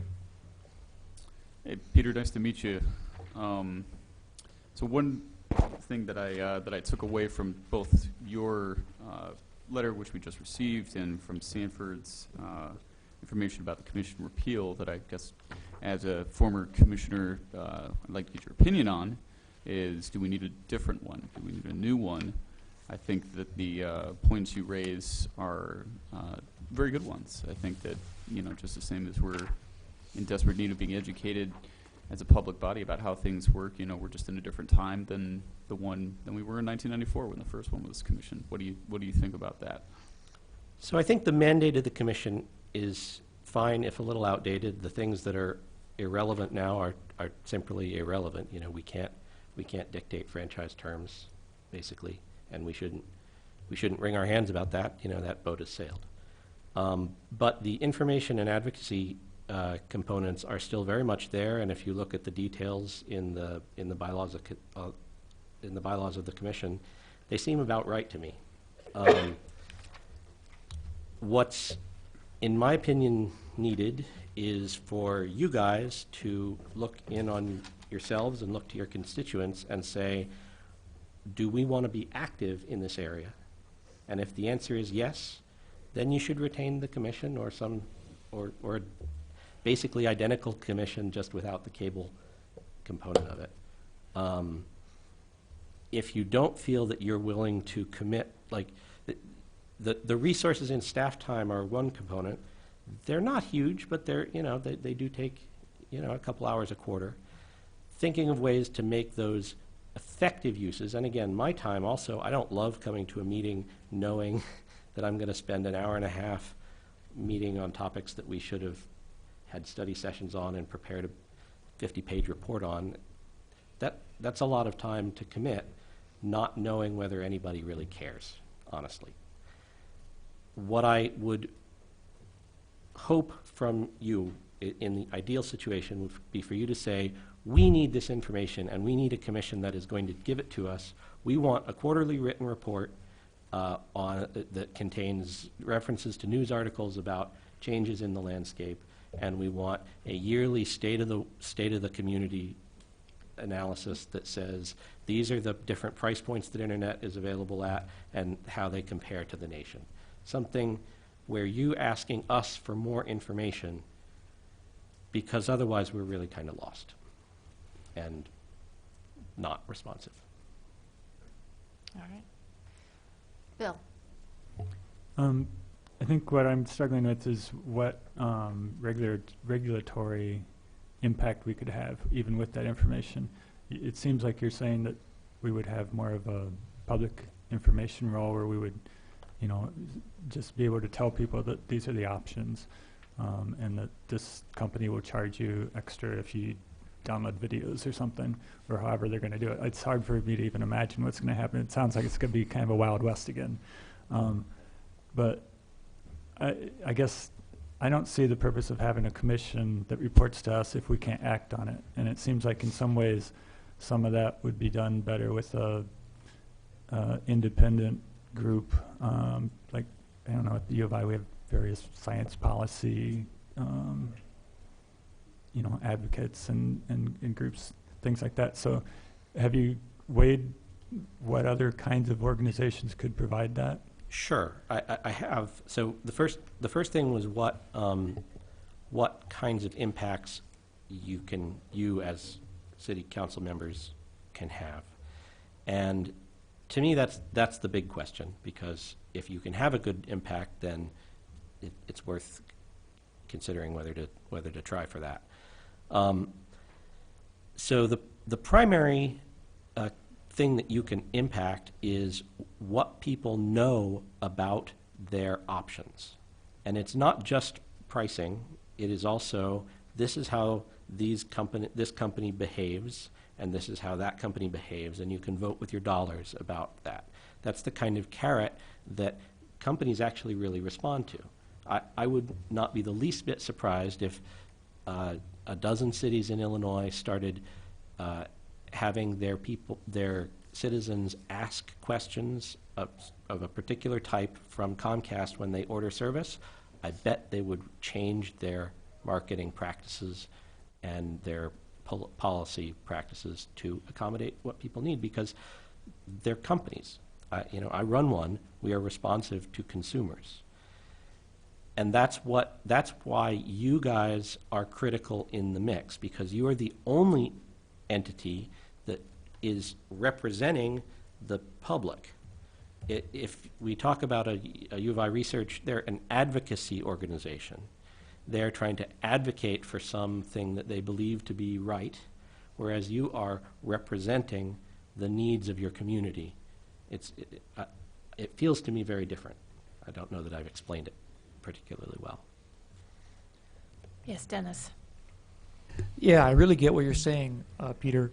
You know, we really lost a lot when, you know, okay, I was interactive with the conversation about the Cable Commission and the original contract negotiations. And Urbana was like practically the only city in all of Illinois that got a higher rate of return from AT&T, because they just had really good negotiators and they stuck it out and they just didn't accept a blanket agreement, which AT&T wanted them to. Well, so now AT&T has convinced the legislature that they shouldn't bother with making individual contract negotiations with municipalities, so we lose it. And the AT&T gets what it wants, because, you know, who's going to, you know, there's no voice to go against AT&T now.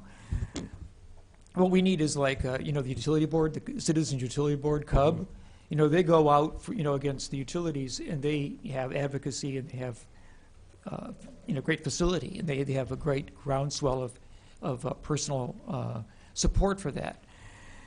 And I think that the city still has the power to be a voice, you know, and if maybe if our role would then be to, you know, contact the legislators who represent us and say, this is really bad for us, you know, and our city doesn't agree with it. That's a bigger voice than, you know, 3 people in the community who are conscious and willing to write those letters to do it. You know, our city as a council taking a stand on some issue that's coming before the FCC or whatever it's going to be is a larger voice. And so, I mean, you know, it would be possible, I imagine, to scale down the, I actually don't even know how many commissioners we have, but if we had a commission of of 3 people, they could still advise us in an economic way on a quarterly basis or a biannual basis or something like that, or when an issue comes before it that affects the quality of our internet programming and the freedom of speech that comes with that freedom of that programming is, coming before Congress. Maybe we as a city then can pass a resolution and join maybe 35 other cities around the nation who have the same consciousness as we do. So I kind of get it. So my recommendation perhaps is that we should study this and not vote on it or make a decision tonight unless we really want to perhaps reevaluate the structure of the commission, retain some kind of voice through the commission so that we can be proactively intelligent, because these issues, I'm not a tech person. I don't track these questions. I rely on people with your abilities and your expertise in the field, or Stanford Hess's, who's our IT representative, or Jason Liggett, who's a knowledgeable, provider for all kinds of internet services to the community, to inform us that we can act and maybe have the voice that you kind of wish we did, and that you wish we didn't lose. And I think that's a valid request. So Dennis, do you have a motion on the floor to keep it in committee? Is that what you're asking? Yeah, sure, I will. I'll make a motion that we do retain this in committee for further study with the possibility of reassessing the structure of the commission. We have a second? I'll second that. Okay, motion by Dennis, seconded by Jared to keep this in committee and study it further. Discussion, yes. I had a question for Sanford. Thank you, Peter. It sounds like Champaign has considerably scaled back participation. In fact, they're scheduled to vote on the same motion tomorrow night, correct? Next week. Next week. Next week. So what exactly does Champaign do at this point as far as its involvement in the CU Cable Commission? They provide a staff representative. They don't necessarily have a staff representative as a commissioner, but a staff representative to give a staff report, communicate to the commission any sort of dealings that the city of Champaign is having with the cable companies. In addition, there are 3 representatives on the Cable Commission appointed by the Champaign City Council. Okay. And there are also 3 representatives appointed by the Urbana City Council. And then there is a commissioner representative from the U of I and a commissioner representative from Parkland. So we have 2 staff members, one from each city, and the meetings are here and they're televised. So that's the kind of resources that are invested in these meetings. Okay, thank you. That's correct. And Urbana is responsible for taking minutes. A couple of things that I just thought I might mention just because it kind of ties in with the conversation. We were talking about advocacy groups. I'm a member of the regional board of the Alliance for Community Media, which our national organization has been sending out. They're very involved in the net neutrality discussion, and they send out updates. Just this morning, we received an update from Mike Wassner on, of course, Thursday, it looks like it's going to be voted, 3-2. What are the steps that they're taking from there? What steps should the community take from there? They recommend that communities talk to their Congress representatives, as it'll be down on the floor. They do expect legal issues after this for the next couple of years. So even though it's voted on this Thursday, it probably won't take any sort of effect until after those legal dealings. As far as just educating the public, they provided us with an hour-long discussion hosted by Laura Flanders on MNN, which is the Manhattan Neighborhood Network, which is a community access station in New York, that will begin running on UPTV, as well as a 2-minute public service announcement that's a little bit shorter, just explaining what net neutrality is. I just wanted to correct one thing about the AT&T franchise. AT&T elected to do a state franchise, but within that state franchise, there's an Urbana clause, and that Urbana clause states that no city can have a certain percentage for their PEG fee, except for Urbana, because we had the highest in the state at 2%. So we still get the 2% from AT&T subscribers. As So well we as didn't lose Comcast. that after all. We did not lose that, no. Cool for us. We are so cool. All right, Diane. I just wanted to tell you, I signed Urbana on to a letter that many other mayors of cities around the country signed as well, supporting net neutrality and opposing the FCC decision. So we are participating in that way as well. Eric, did you have a question? Yeah, I am really concerned about what's about to happen, and I'm going to sound a little paranoid, but I really believe that AT&T and Comcast would like to drive people like Peter out of business, and that they would not, and they are not proposing to do it by offering better service for a lower price, that they're proposing to legislate and regulate them out of business to change the framework that we're all functioning in. And I think we definitely, I don't know how to make the fight, but I think we have a fight on our hands, on our own behalf and on behalf of the people who live in our city.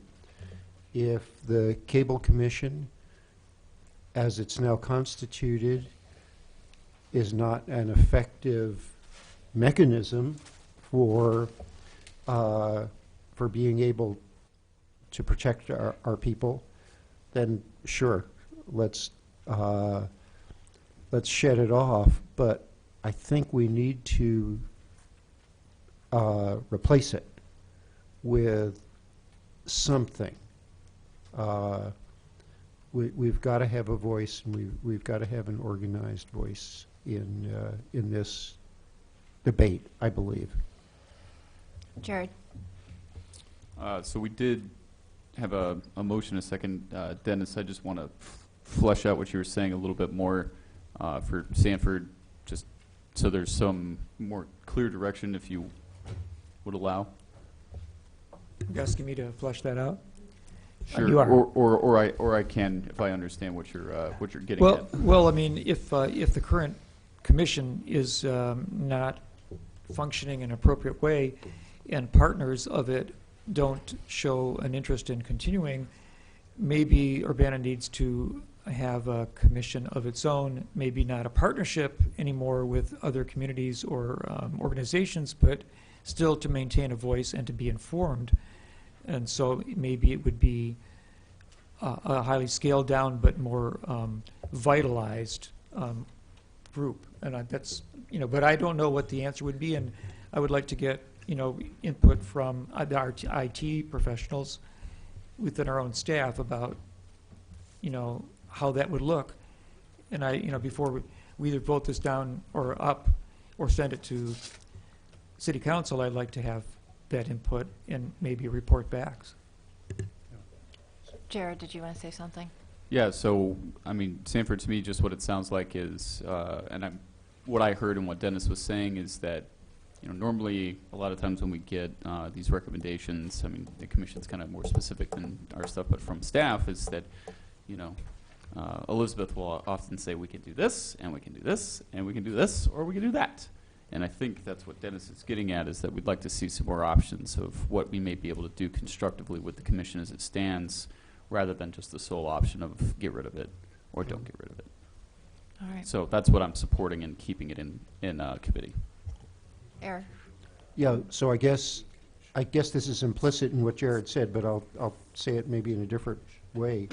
If I think we'd really like advice on how we can best represent our residents in the new regulatory environment to ensure that they will continue to be able to receive high-speed internet for their educational, their business, their recreational needs.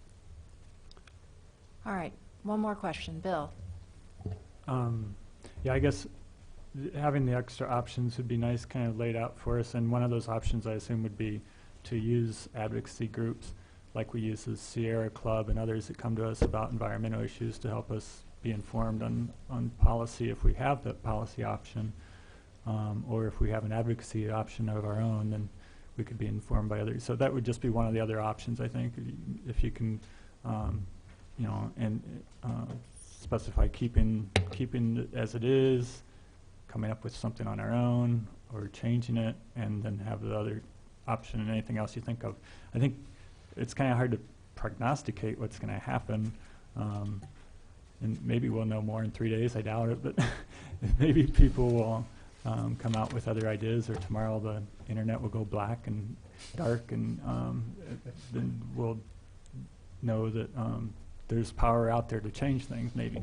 But at any rate, I guess I'd support a little bit more time to think about it and to think of what other options are. But I don't really see, I'm not really inclined to continue it as it is, because it seems like, at least at the very minimum, its function would be changing pretty dramatically. So we might want a different makeup. All right, let's vote on the motion. The motion on the floor is to keep this in committee. All those in favor, please say aye. Aye. Aye. All those opposed? All right, that stays in committee. Thank you. Can I make one final statement? Yes. So I will definitely take that action item. What I would encourage council to do in the meantime is to think about what kind of topics you want input on. I think one of the reasons that the commission was unsure of how to proceed was both the vagueness and broadness of what it could possibly do.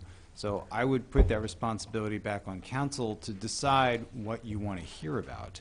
Because just having an open-ended commitment to provide information is not going to wind up with the desired results.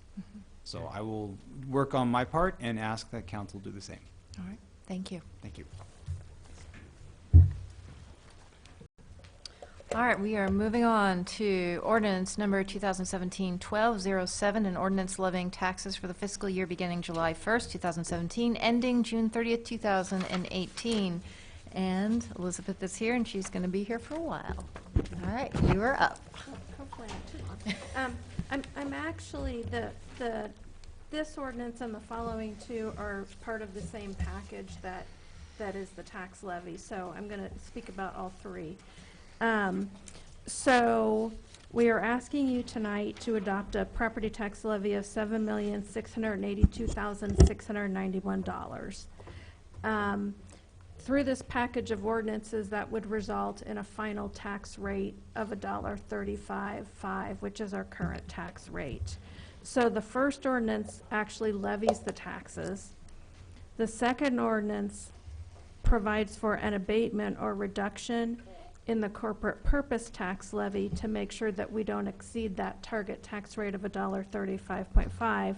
And then the third ordinance abates the debt service on our bonds, because when we issue general obligation bonds, there's automatically filed with the county clerk a request to levy for all the years for which we have debt service. And so we're paying those from other sources, and so we will abate those. Just as a reminder, in terms of city property taxes, they're about 13% of the total tax bill. So for the owner of a $150,000 home, that costs about $596 a year.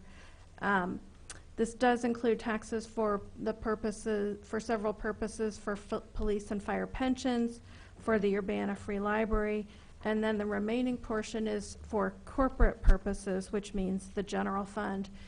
It's important to note that that portion will go down by $168,000 in this tax levy from the prior year. And so we already have a very tight budget. We're expecting to have to tighten things even further. But that's the price of maintaining that steady tax rate, which is, has been council's policy for a long time. All right, we're going to take these ordinances one by one. So the first ordinance that we're going to talk about is the is 2017-12069. Sorry, 2017-12070. So the first one is fiscal year beginning July 1st. Are there any questions for Elizabeth on that?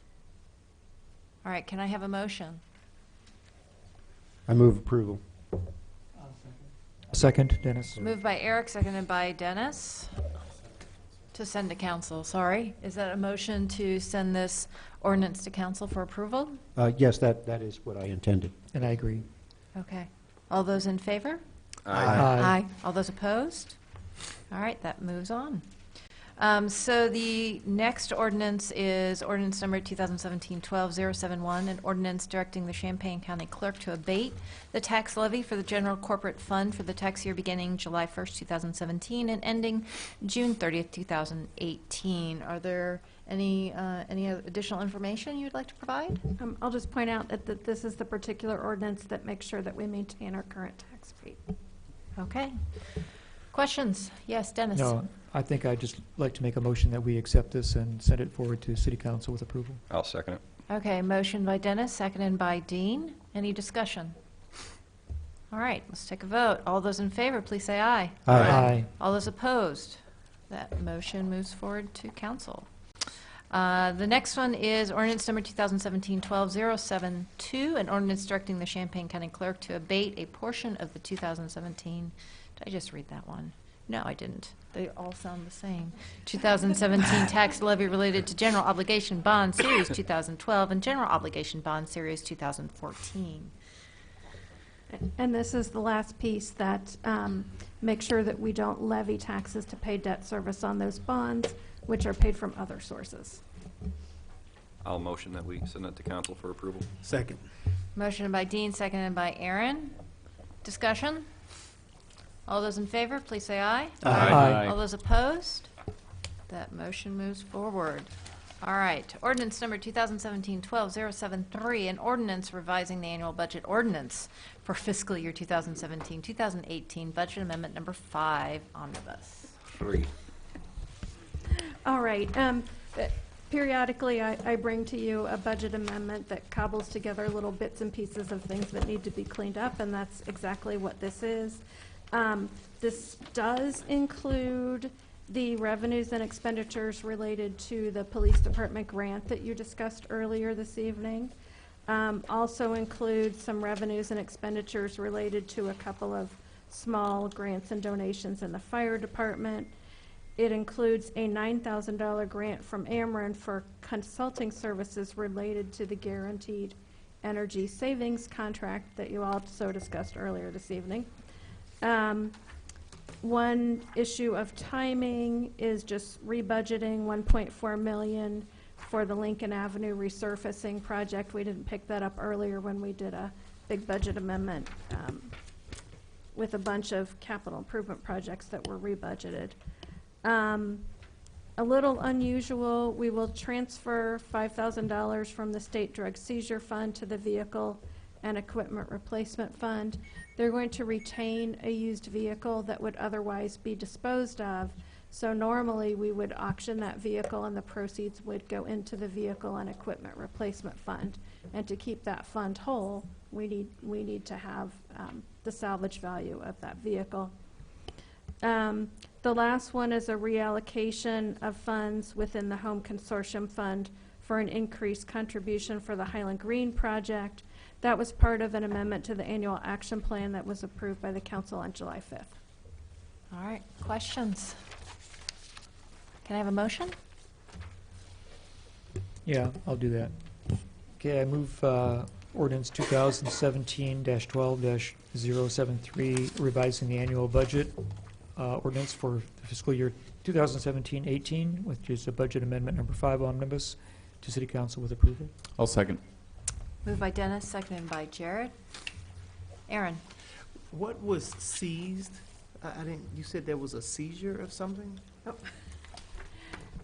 So, and I may need help from the police chief on this one, but the police department receives funds that are forfeited due to drug seizures. And those are used specifically to pay for equipment for the police department. So in this case, they're electing to use a portion of those funds to essentially purchase this used vehicle from the Vehicle and Equipment Replacement Fund.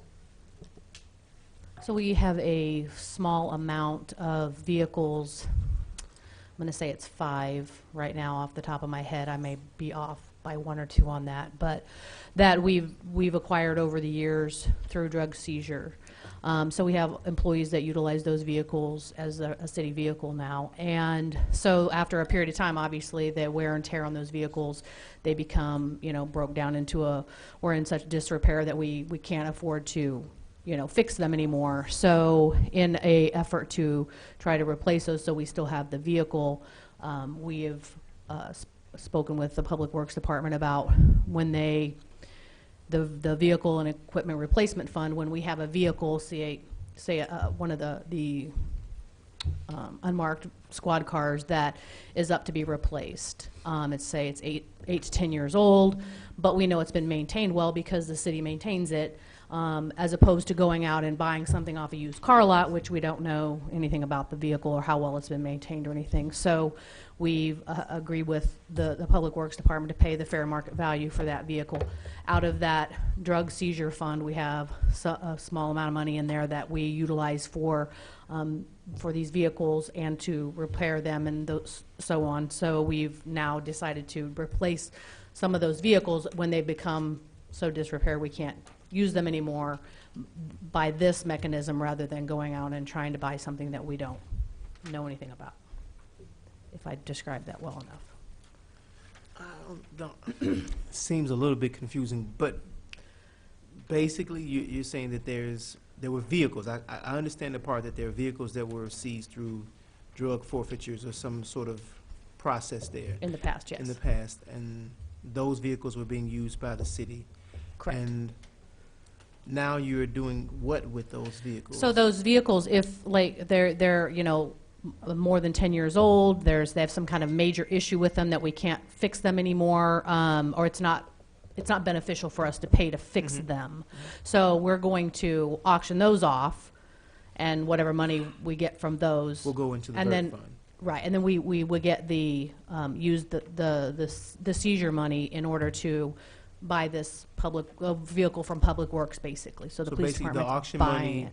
and the seizure money that's there, you combine those and you'll buy something. To buy the vehicle, right. Okay. I From the understand. city, basically. But since it's coming from the police department funds specifically, we have to do it this way. Okay, all right, thank you. All right, questions? No. Do I have a motion? Need a second. Do we already have a motion? Yeah, we did. That Oh, was an I'm sorry. omnibus, it's part of an omnibus one that we just passed. Oh, you're right, you're We didn't right. pass it yet, but we just had a motion. Okay, all those in favor of moving this? Is this roll? No, because we're moving it to council. Let's just go. I second it. Jared? Thank you. Thank you. So this is a motion to move this to city council with a recommendation for approval from Dennis, seconded by Jared. All those in favor, please say aye. Aye. All Aye. those opposed?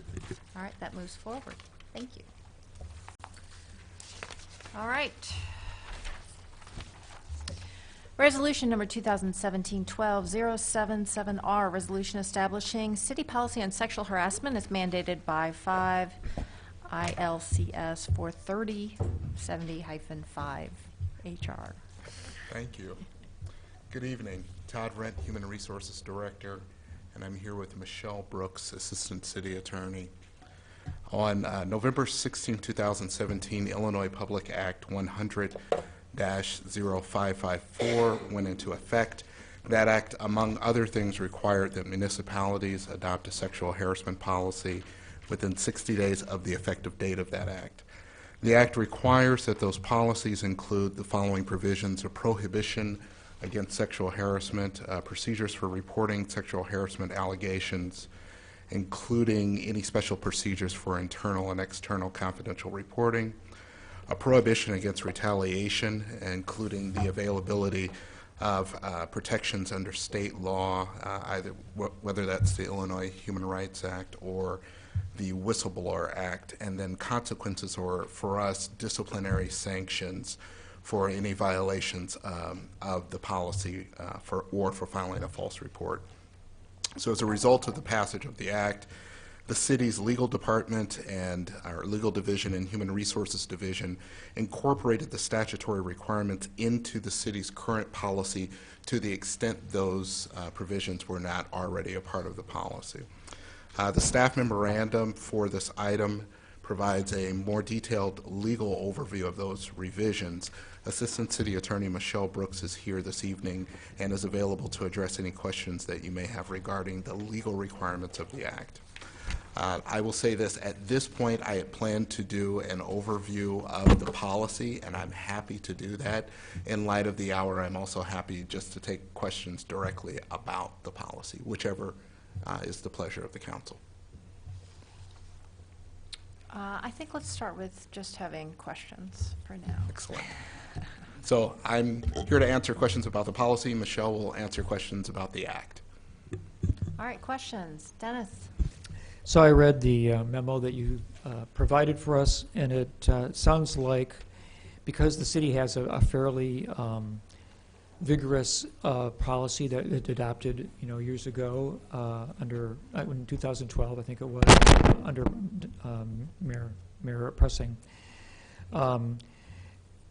You felt that by just doing some amending or additions to that policy, we could fulfill the requirements of the law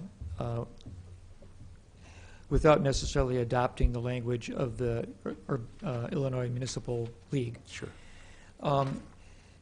And so, what are the benefits for the city to take that step? Are we enacting a law that's less rigorous than what is being proposed, or are we just being more thoughtful in the language by which we are addressing the question? And when we reviewed the IML model policy, it's a fine policy.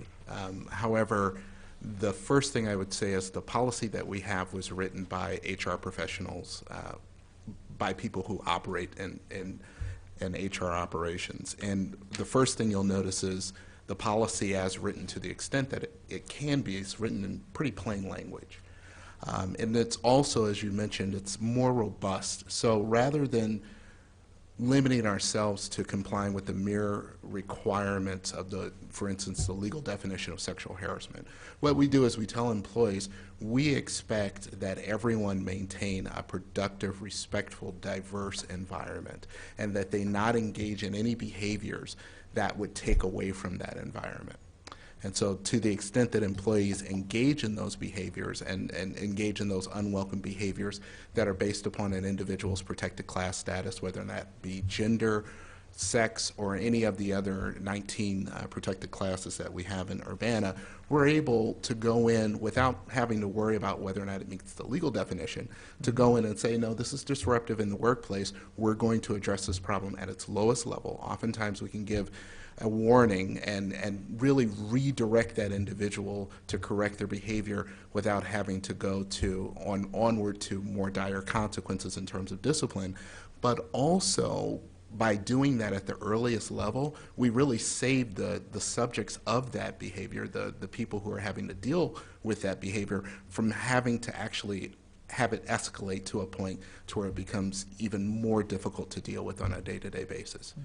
The point of the policy is to make sure that our people are able to work in an environment, quite honestly, that reflects the Urbana community. We're a diverse, inclusive, innovative, productive community, and we want the workplace to reflect that. Super, yes. All right, Eric. So I actually was interviewed by a reporter earlier today, and the question was, how will we know if the system is working, if the ordinance is working?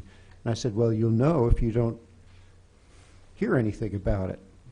And she had to put on a terrible face because she thought I was talking about covering stuff up as opposed to dealing with it, as you say, at the earliest level possible and resolving issues in the context of any other personnel issues. And so I just want to I guess I'm making a statement for the public record that I'm not in favor of covering anything up. And, but just clarify, maybe with Jim and Michelle, I am correct, am I not, that, that issues that arise like this, that are successfully resolved, are within our personnel records, and they are not therefore FOIable. They're not public in that sense. Is that correct?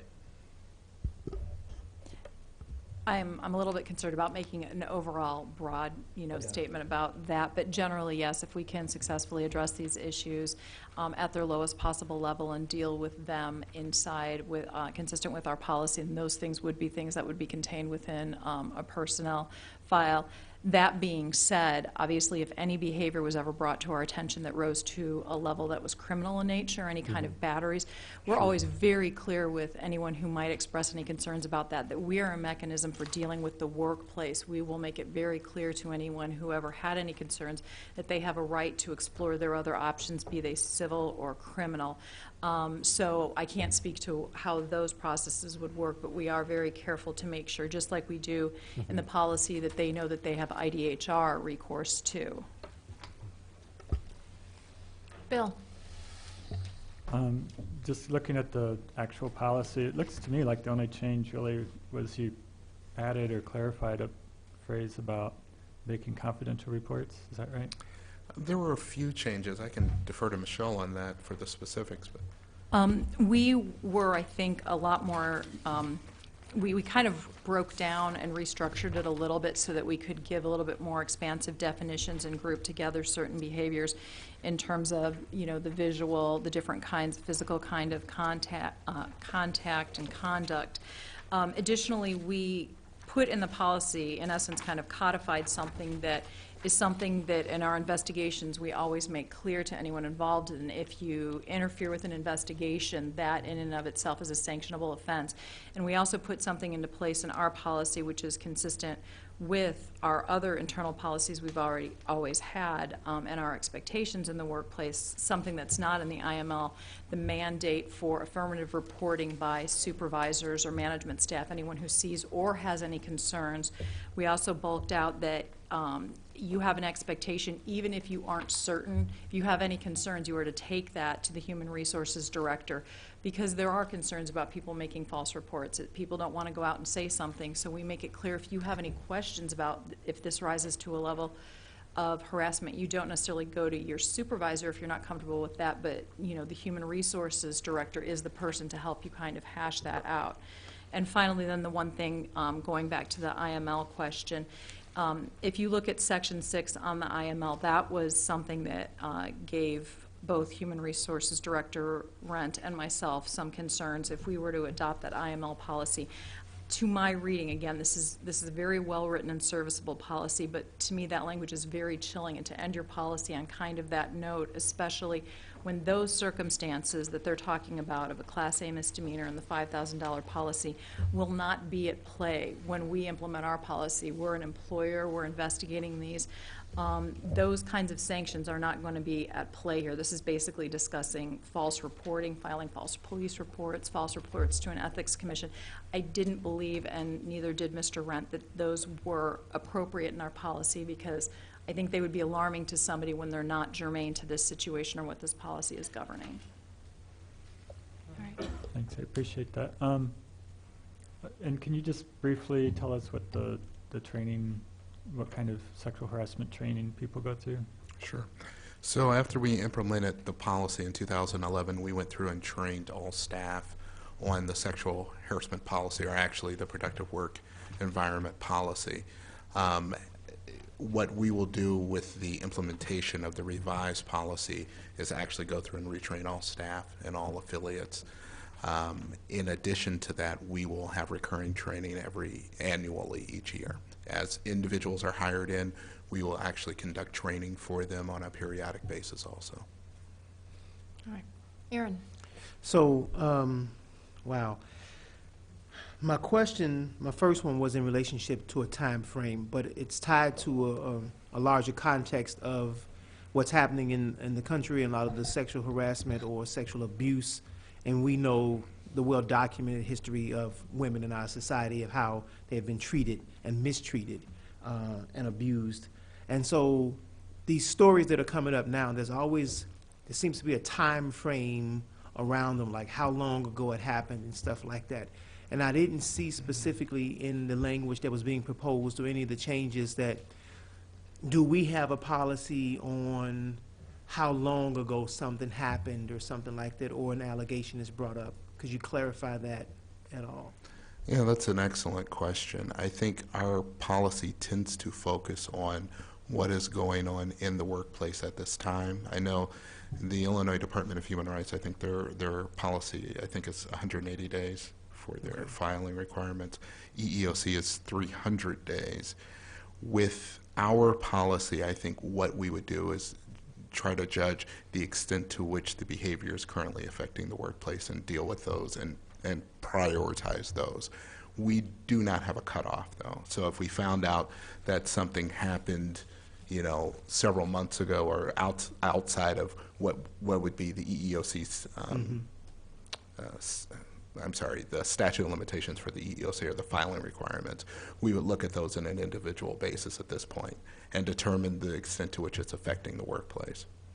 So, and I'm happy to hear that, because one of the things that I look at from even a false report and the feeling of intimidation associated with that for someone, for women in our society or women or girls who are speaking up about an abuse, there's already a very intimidating and a need for deep, courageous acts for them to even speak out about it against the status quo. So to have some sort of inadvertently or any sort of way intimidating language that would suggest that there could be some jail time or financial penalty, especially if you just not, even if you were just sort of proven wrong or something like that. There's just too many variables there. So I really like the fact that that's not there. It was something that came up years ago, even from police complaints, that people were somewhat intimidated about that, because if it's deemed false, that there could be some sort of retribution, or I should say repercussions, financially or even legally, in association with making a complaint. And again, this was something I actually was going to tie to my comments last week in relationship to what I've really learned about the importance of really accepting and legitimizing and being open to the stories that are being told from a group of people, especially women in our society, who are finding the courage to speak up and speak out about these particular things. So I'm very happy to see the policy being strengthened or whatever, and being encouraging women to find that voice and to speak out against any sort of inappropriate behavior that's taking place in the workplace or other places as well. So just wanted to say that. Jared. Follow up on what Aaron just said, Todd. Do we have anything in our training that says, something to that effect, where it's just because it didn't happen yesterday, just because you didn't have your voice right then and there, doesn't mean that we don't care about hearing about it, and that we won't take it seriously if it took 6 months for you to get over it and say something about it? At this point, no, but we're actually revamping the training to marry the new revisions, and that is something that we will include. Okay, thank you. And I will say, we have had reports that have gone back several years, and we are, quite honestly, very aggressive in pursuing those and ensuring that those individuals are aware that they can come forward and report, and that we will take those reports very, very seriously. Yeah, I think it would do a lot to discourage the offender and encourage victims. And the one thing I will also say is, oftentimes, if you have something that occurred several years ago, oftentimes that individual is still, if it's a member of management or a member of the workforce, they're actually still there. And so when I talk about having a present concern for the work environment, even if it happened years ago, if it's substantiated, our concern is that that individual is still in the work environment and still may be exerting an intimidating effect on the work environment. If that is the case, we will address it. All right, Dennis. Make a motion that we adopt resolution 2000, well, don't adopt it, but we send resolution 2017-12-077R, establishing city policy on sexual harassment as mandated by 5 ILSC 430-70-5 to council with recommendation of approval. Second. Motion by Dennis, seconded by Aaron. Discussion? I have a question / comments. I don't know if I need to hand over the chair. Eric, would you take the chair for me? I'll take the chair, and I will recognize Ms. Wu. Thank you. Thank you. First, I want to say thank you very much. I think that this is an excellent kind of rewrite, recrafting of a policy that I think was pretty good in the first place, but it's always nice to recognize exactly where we can continue to improve on it. Thank you so much for itemizing the different things that you had expanded upon. I'm wondering if, before council, if you could just draft up a quick, like, here are the main points that I changed in this, because one of the things that I was doing is, as I was looking through this, as I was lining them up together, and in the past we've had policies that strike through and underline and so forth, and I was like, okay, which part of this actually changed? So that was a little challenging for me, but if you could have that before a council meeting, that would be great. Thank you. My other question was with the items in terms of written conduct. So in written conduct, it talks about electronic communications in any form, including but not limited to email, instant messages, text messages, mobile phone, images, tweets, podcasts, and internet materials. My question to you is, why is social media not on there? You know, that's a good question. I think that we can certainly take a look at that. We do, I will say this, we address social media in the actual training. And the messages that are conveyed over social media, I believe, would be ultimately covered under this. But I think we can amend it to include that. I think that makes sense. Okay. I just think if we're using the Or at least internet we to can harass take a look people, at I that. think social media is probably the #1 source of harassment, unfortunately. Yes. And especially since we put in tweets in there.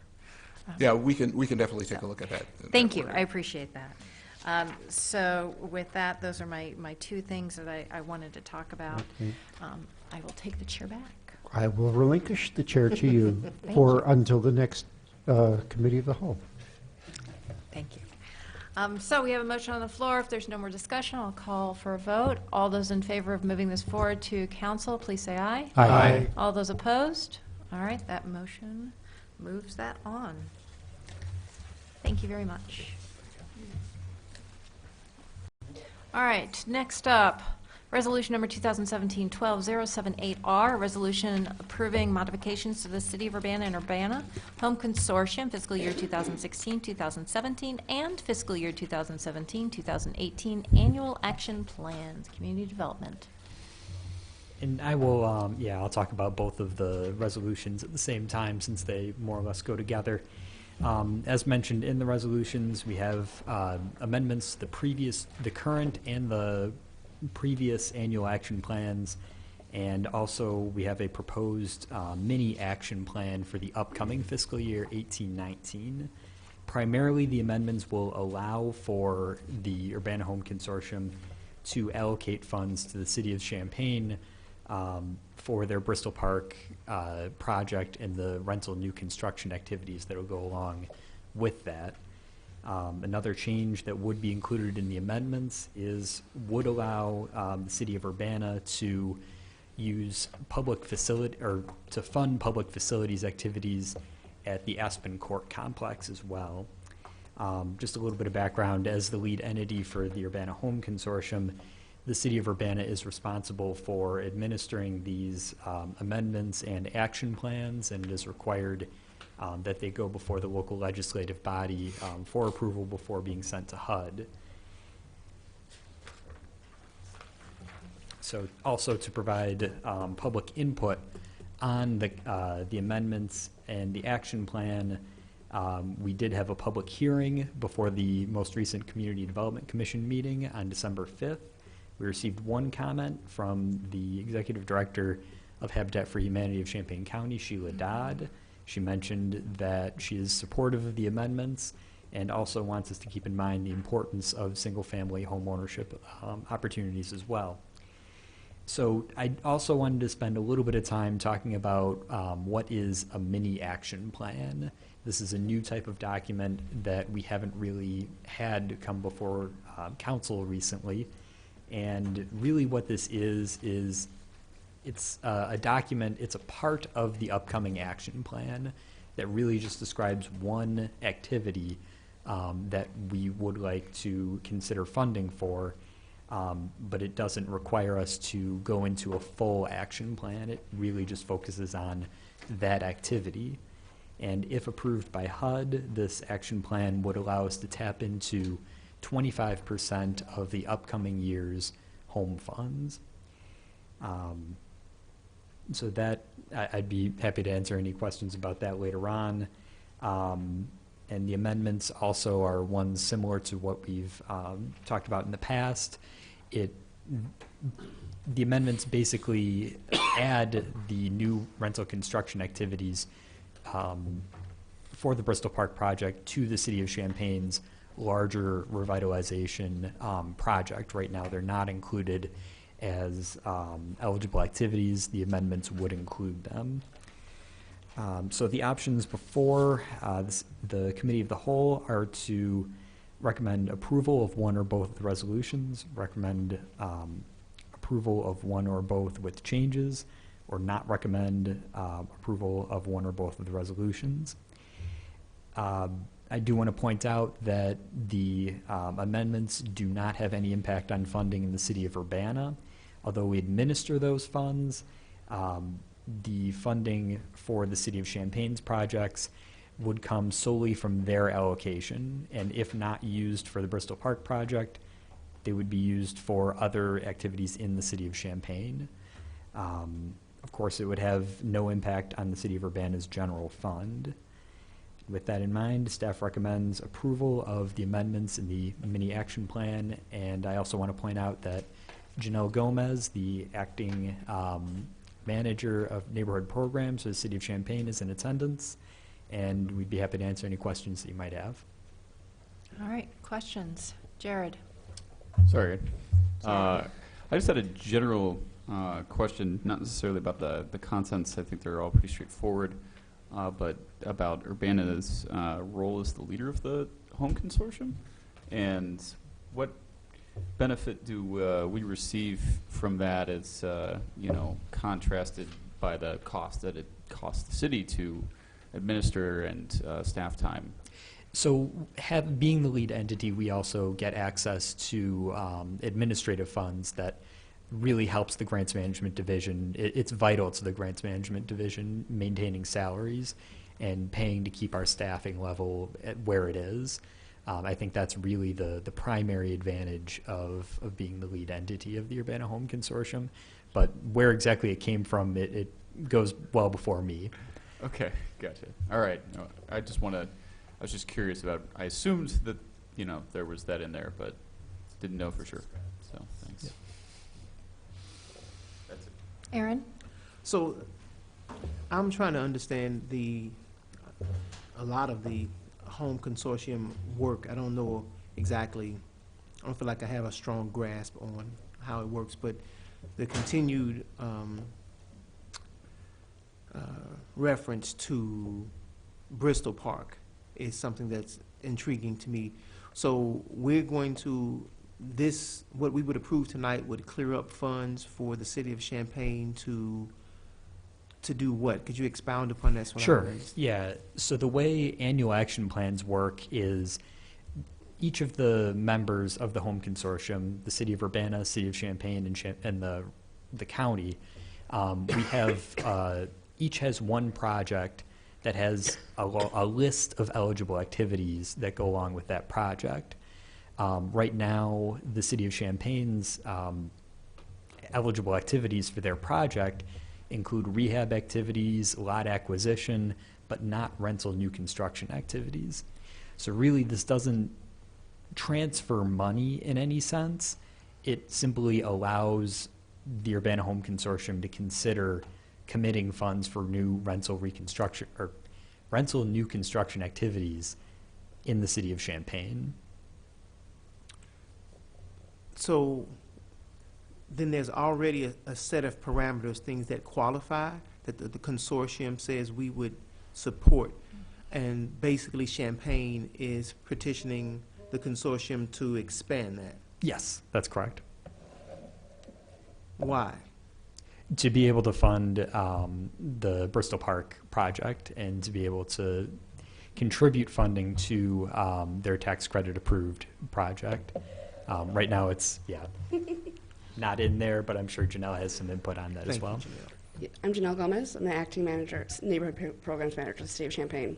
So when we draft our annual action plans, we draft with specific projects in mind, meaning the main source of that we use home funds regularly is our full home improvement program, and we're held to the ideas we put in the annual action plan. And we know Bristol is coming for a long time.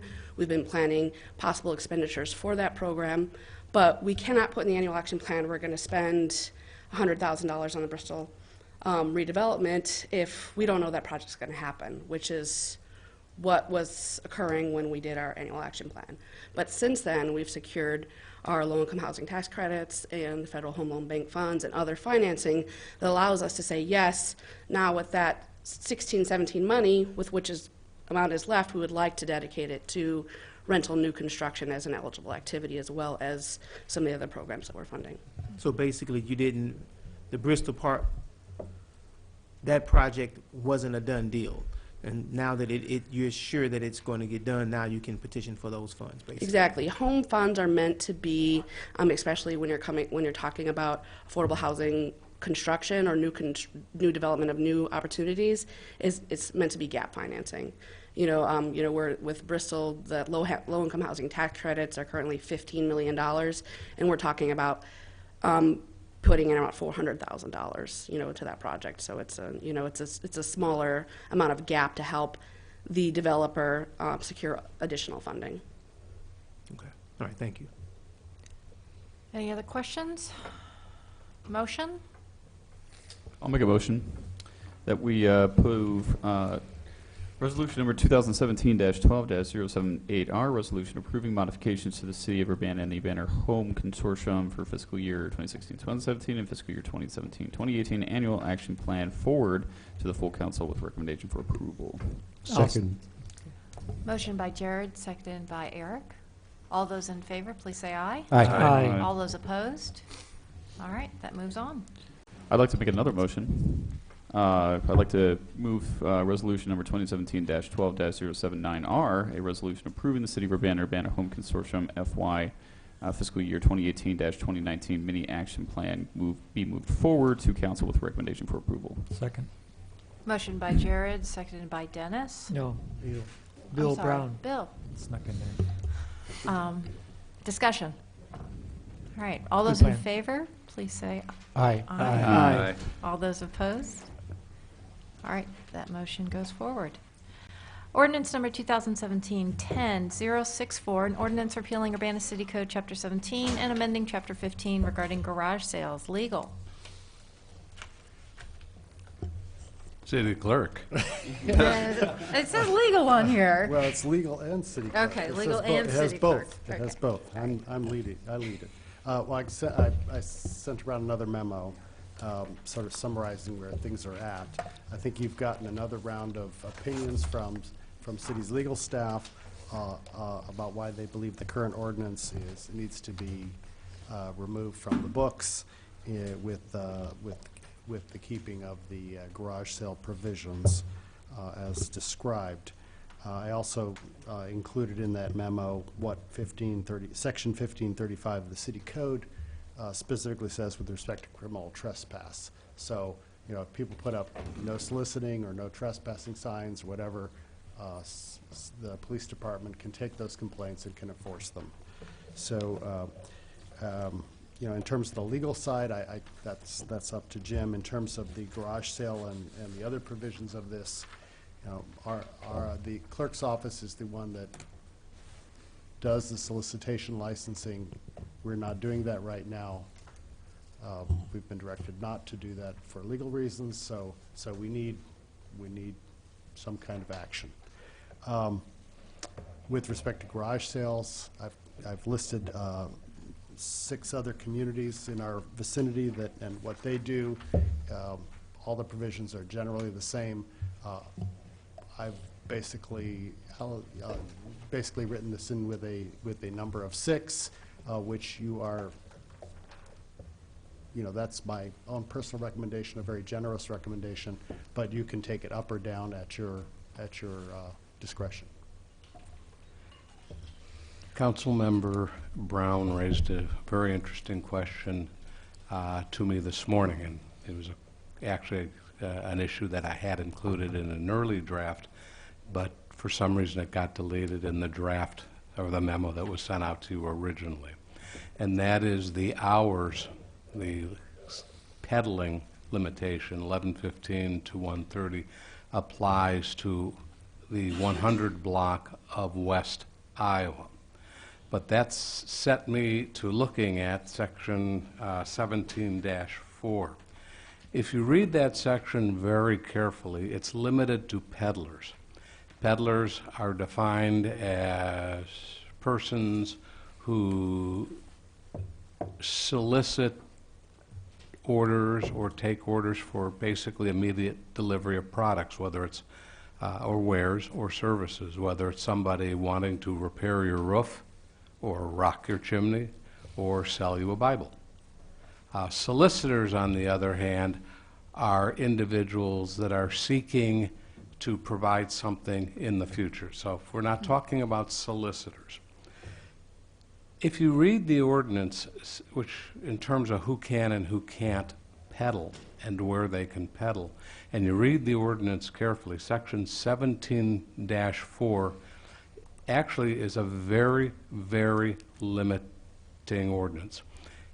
Subsection B of that ordinance provides that there should be that peddling is banned from residential zones, and it lists what zones that peddling is banned, with 2 very, very narrow exceptions.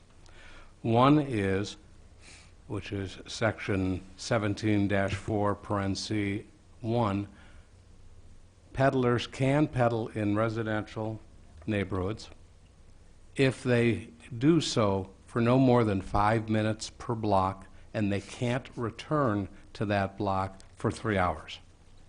I suspect if a peddler knocks on somebody's door and they engage in more than hello, please leave, I think they've exhausted their 5 minutes. So effectively, this ordinance eliminates peddling in residential communities. The second part provides this exception for peddling near the high school. I believe the 100 block, Alderperson Brown brought up that that's near the high school. And there are some quirky provisions in that. Basically, only 2 peddlers can peddle at the same time. However, others can peddle. However, the time, the 11:15 to 1:30, is going to be apportioned on a, quote, a fair and equitable basis, unquote. The ordinance does not provide any guidelines, controls, or direction on what constitutes a fair and equitable basis. Supreme Court law or cases have held that an ordinance cannot delegate to the mayor or city staff to make those kinds of determinations. Those standards and controls have to be in the ordinance. The ordinance also requires these peddlers in this particular 1-block area to present evidence of $100,000 worth of liability insurance. Other peddlers, solicitors are required to provide $1,000 surety in some form or another. The ordinance in this 1-block prohibits peddlers from using any kind of signs except for a sign that is permanently affixed to a vehicle, i.e. magnetic signs affixed to a truck are not permanently affixed.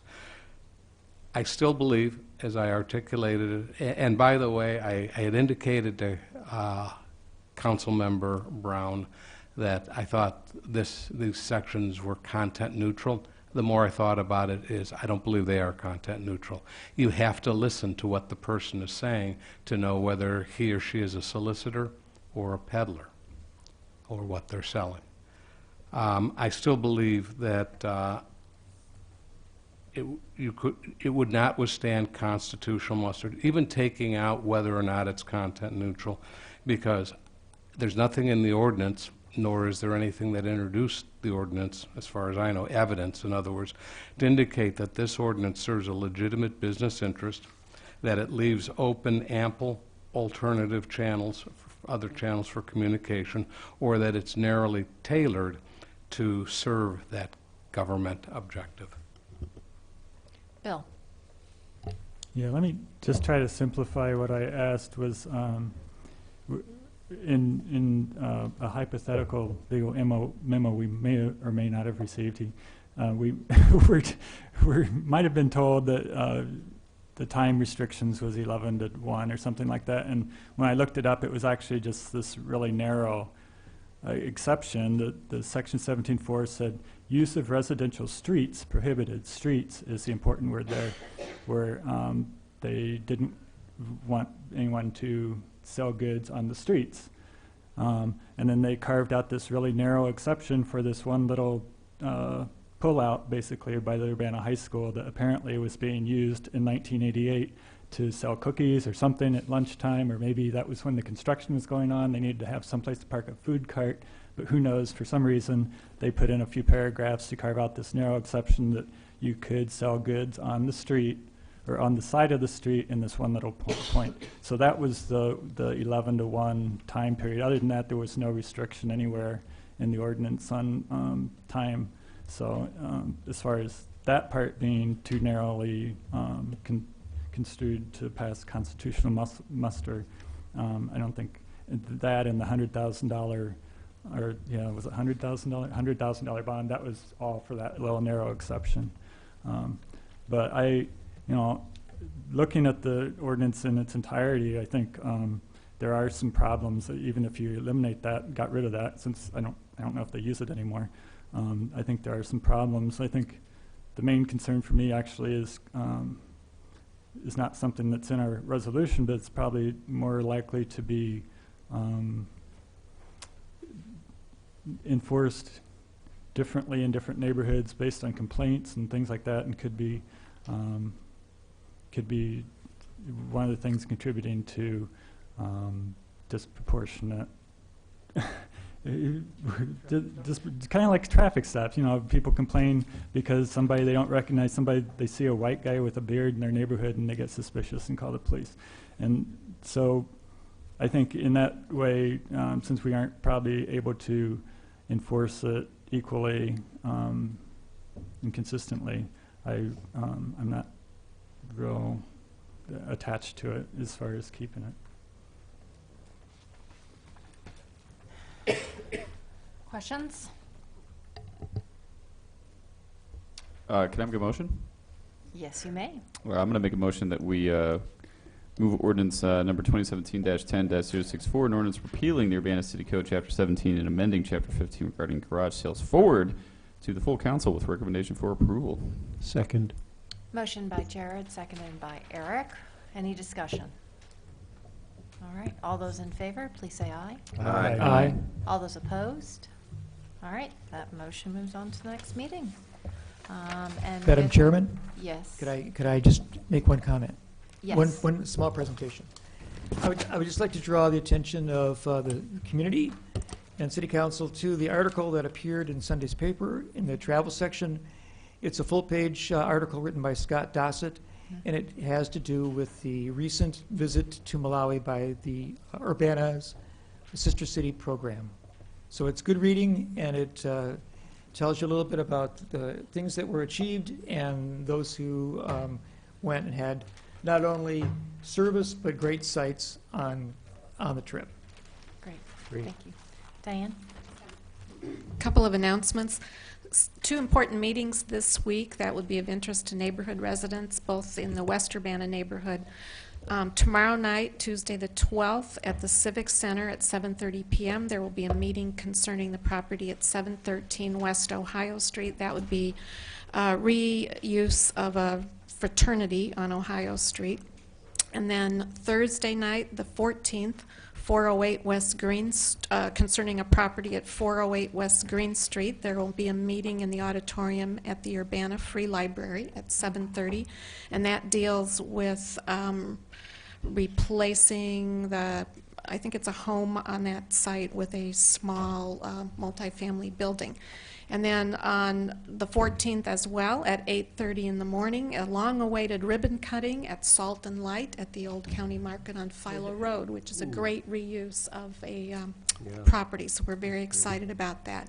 And finally, I wanted to let you know that the deadline for applications for the city administrator position closed on Friday. We have 68 applicants, and our search firm will begin sifting through those, and we'll keep you updated on the next phase. And looking ahead to January, Friday, January 12th at 4 p.m. at Vineyard Church, 1500 North Lincoln Avenue, is the Martin Luther King Jr. celebration. And this is going to be different from the past in that we celebrate and honor outstanding youth in the community, and the featured speaker actually is a youth. So this is going to be a very, it's going to be a youthful ceremony and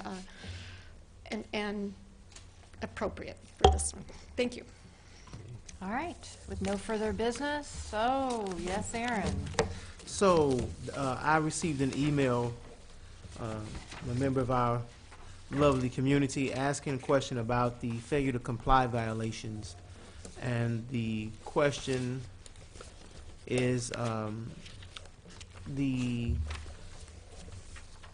basically, let me make sure I have this right. How long does the landlord or whoever is in failure to comply get to pay their fines?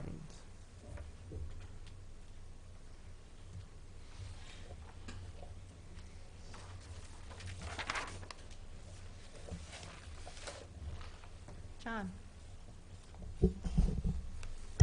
It depends on what the ticket is for, but there are 3 different levels that are articulated in our code, and sometimes people just refuse to pay, so they're on that list, and we turn them over to our legal staff, and then either our legal staff negotiates a payment plan, and in some cases on that list there are some that we've put what we call a red ball, which is not approved for occupancy on the home, so that it can't be rented. So it just depends on the situation. We work closely with our legal staff. Michelle is usually the person we work with on determining how to proceed with that. So there's no set answer. Typically people pay, they have a certain number of days to pay or the fine goes up. And I think that's like 7 days they have to pay or it goes up. So it's different depending on the violation and which time. So our inspector will go in, do the inspection, give them a certain amount of time to make the repairs, go back and do the follow-up inspection. If the repairs aren't completed by that time, we issue a failure to comply ticket. And then we give them another period of time, which is identical to the same period the first time. If they don't do it, we give them a second ticket. And that second ticket also comes with a up to $750 per day fine until that is remedied. And so when there's a refusal to pay, it goes to the legal department? Are they prosecuted? It goes to the legal department. The legal department chooses whether to take it to court or not. And I don't know if Jim can talk about that a little bit. And then is there something that, a registration or something like that? Yeah, we have the ability to not allow them to register, which means that they would not be allowed to rent the property. That could have other consequences Correct. as well, right? Yeah. Exactly. Okay. But there's a fine, and it's 7 days to pay that fine. If they don't pay, then it increases. Right. And then there's a second ticket after that that could be up to a $750. Well, the second ticket is a set amount, and then it could be up to $750 per day until it's remedied. Okay. I'll email you the code section. There's like 3 different levels based on the type of violation. Okay, all right, thank you. Okay. All right, anything else? No? Okay, this meeting is adjourned. Thank you, everyone.